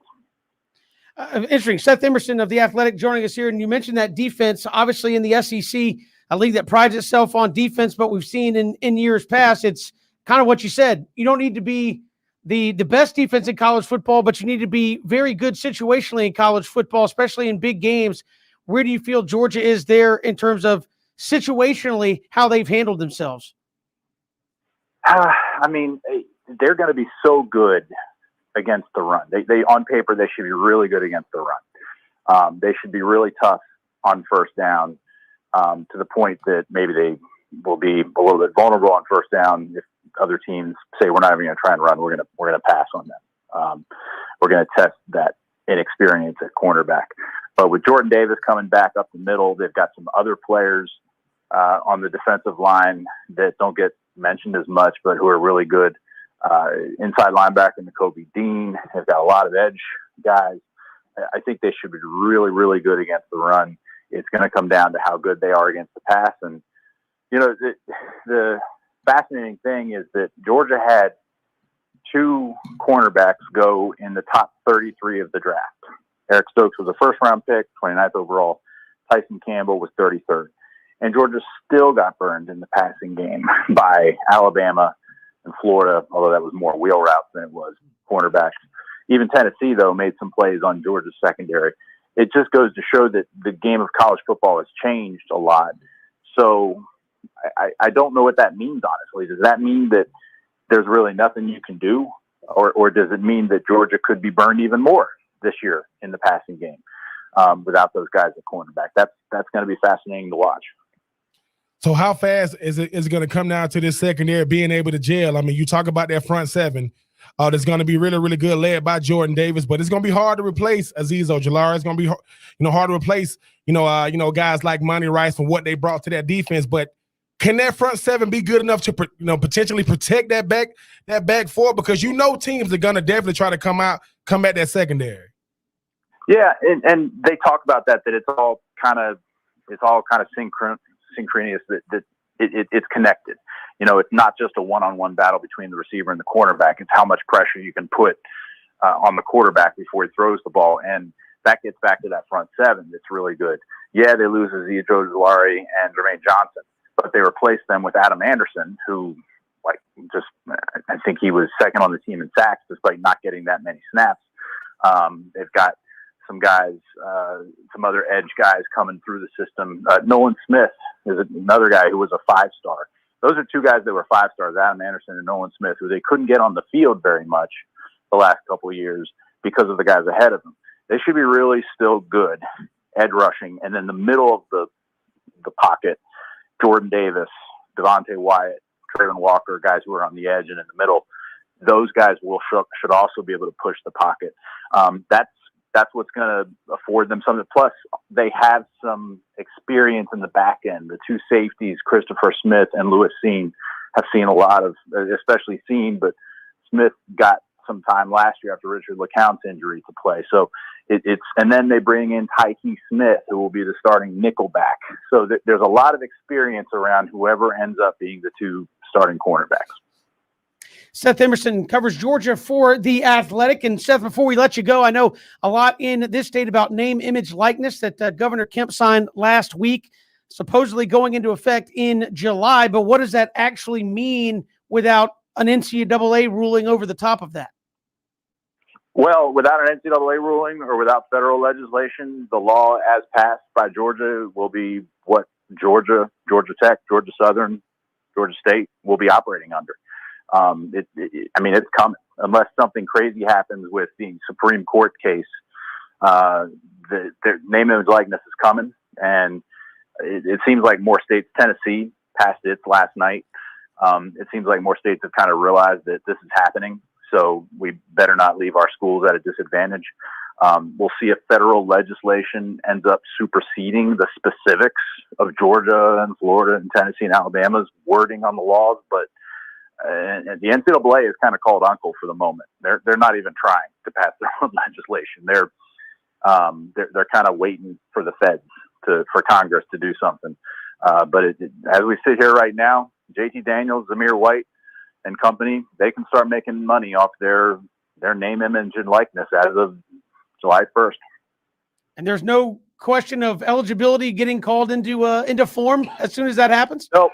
The problem is the specifics haven't been figured out very much. Like, will they try and put limits on these athletes?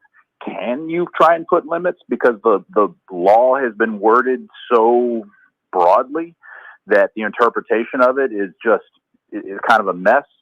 But now again, there's some time between now and July 1st. But as it stands right now, if Zamir White set up shop in front of the university bookstore on Georgia's campus and started selling his autograph for $100 a pop, he would be able to pocket 100% of his earnings. And if the NCAA comes in later and says that, you can't do that, it would not affect him. They would realize that under the state law at that point, and the NCAA honestly can't. NCAA doesn't know for sure that it can limit in any way doing that. So that's where it's murky. But basically, people agree in the business that they're not going to penalize athletes who profit under the current situation, which is so nebulous that they don't want to penalize somebody retroactively, so to speak. Seth Emerson, The Athletic, covers UGA, joining us here on 3 and Out. Seth, really appreciate the time. Thanks so much. Sure thing, guys. Appreciate it. Seth Emerson joining us here on 3 and Out. Great stuff there with the University of Georgia, and certainly interesting there with name, image, likeness at the very end. We've got more to come. 3 and Out all across the Southern Pigskin.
Good to have you along here, 3 and Out, all across the Southern Pigskin Radio Network. Again, good to have Seth Emerson on.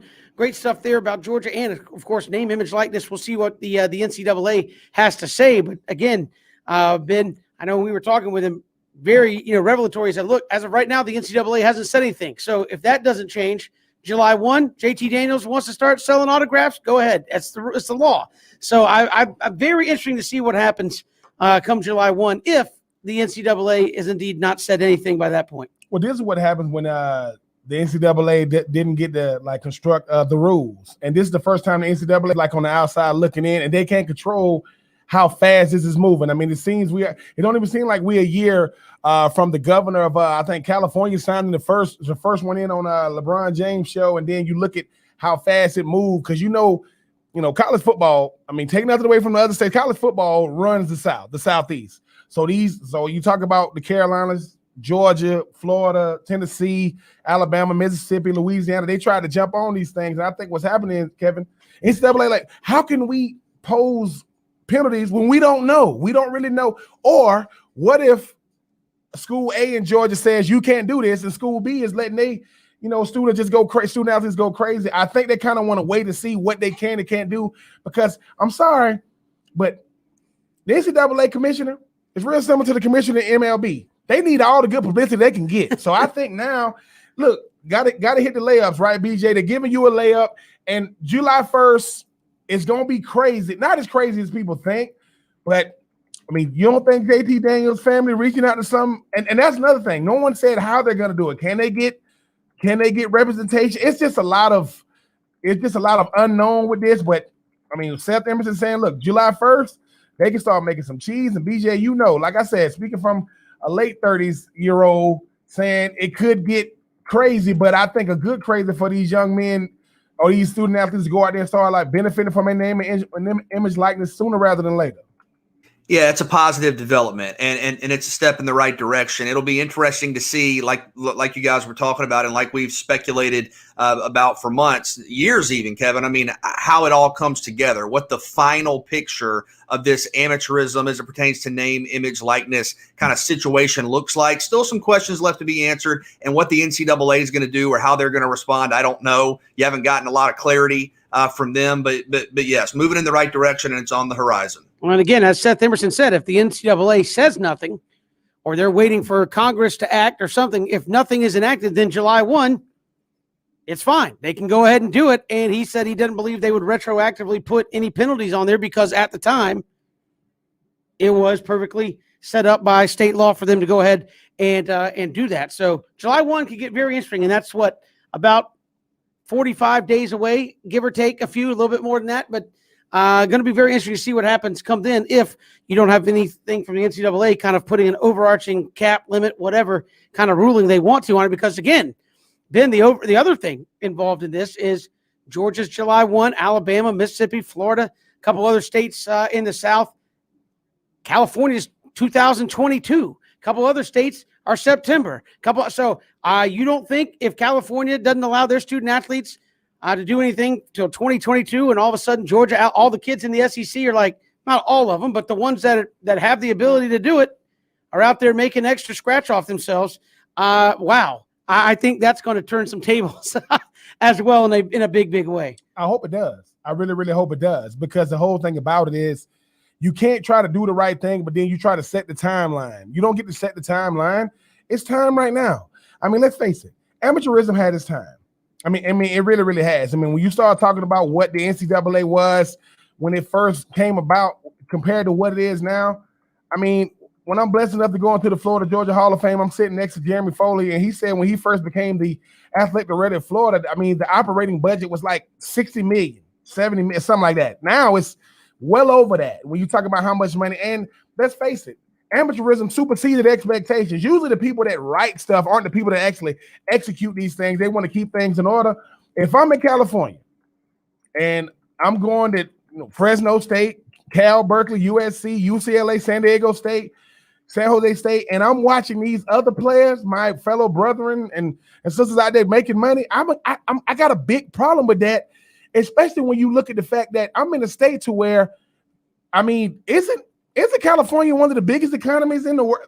I mean, just economy-wise, the way it operates. So yeah, I hope it's chaos because the NCAA has nobody to fault but themselves. Stop trying to put time. If you can't impose penalties, why are you imposing a timeline?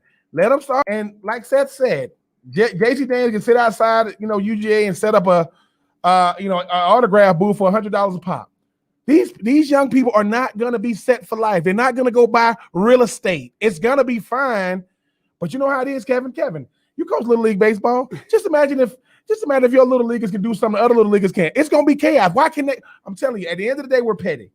I don't want you getting anything I can't get if we represent the same entity. And if BJ, if that happens, the governor of California will go from love to hate it really, really quick because, like I said, college athletics isn't the same in the West Coast as it is in the South. But as far as like what they should be able to do, it should be even across the board.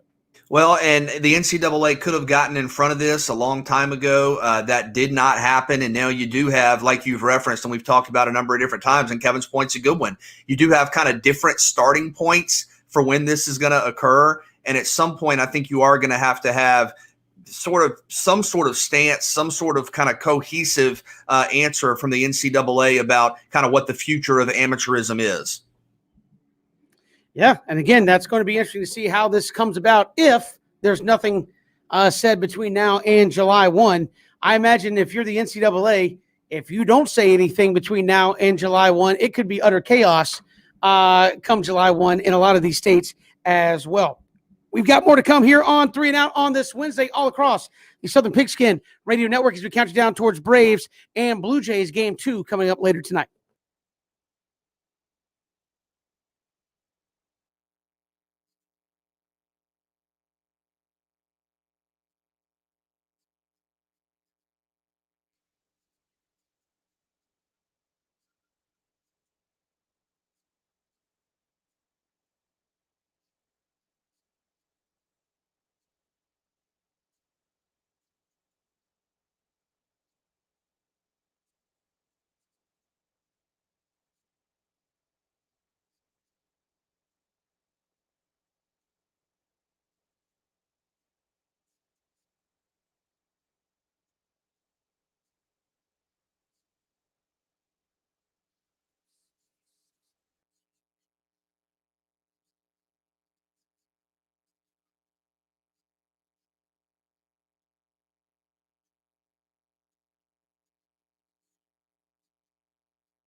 Good to have you here on this Wednesday. Kevin, BJ, and Ben. Glad you're with us here all across the Southern Pigskin Radio Network. Braves and the Rays coming up. The Blue Jays, coming up.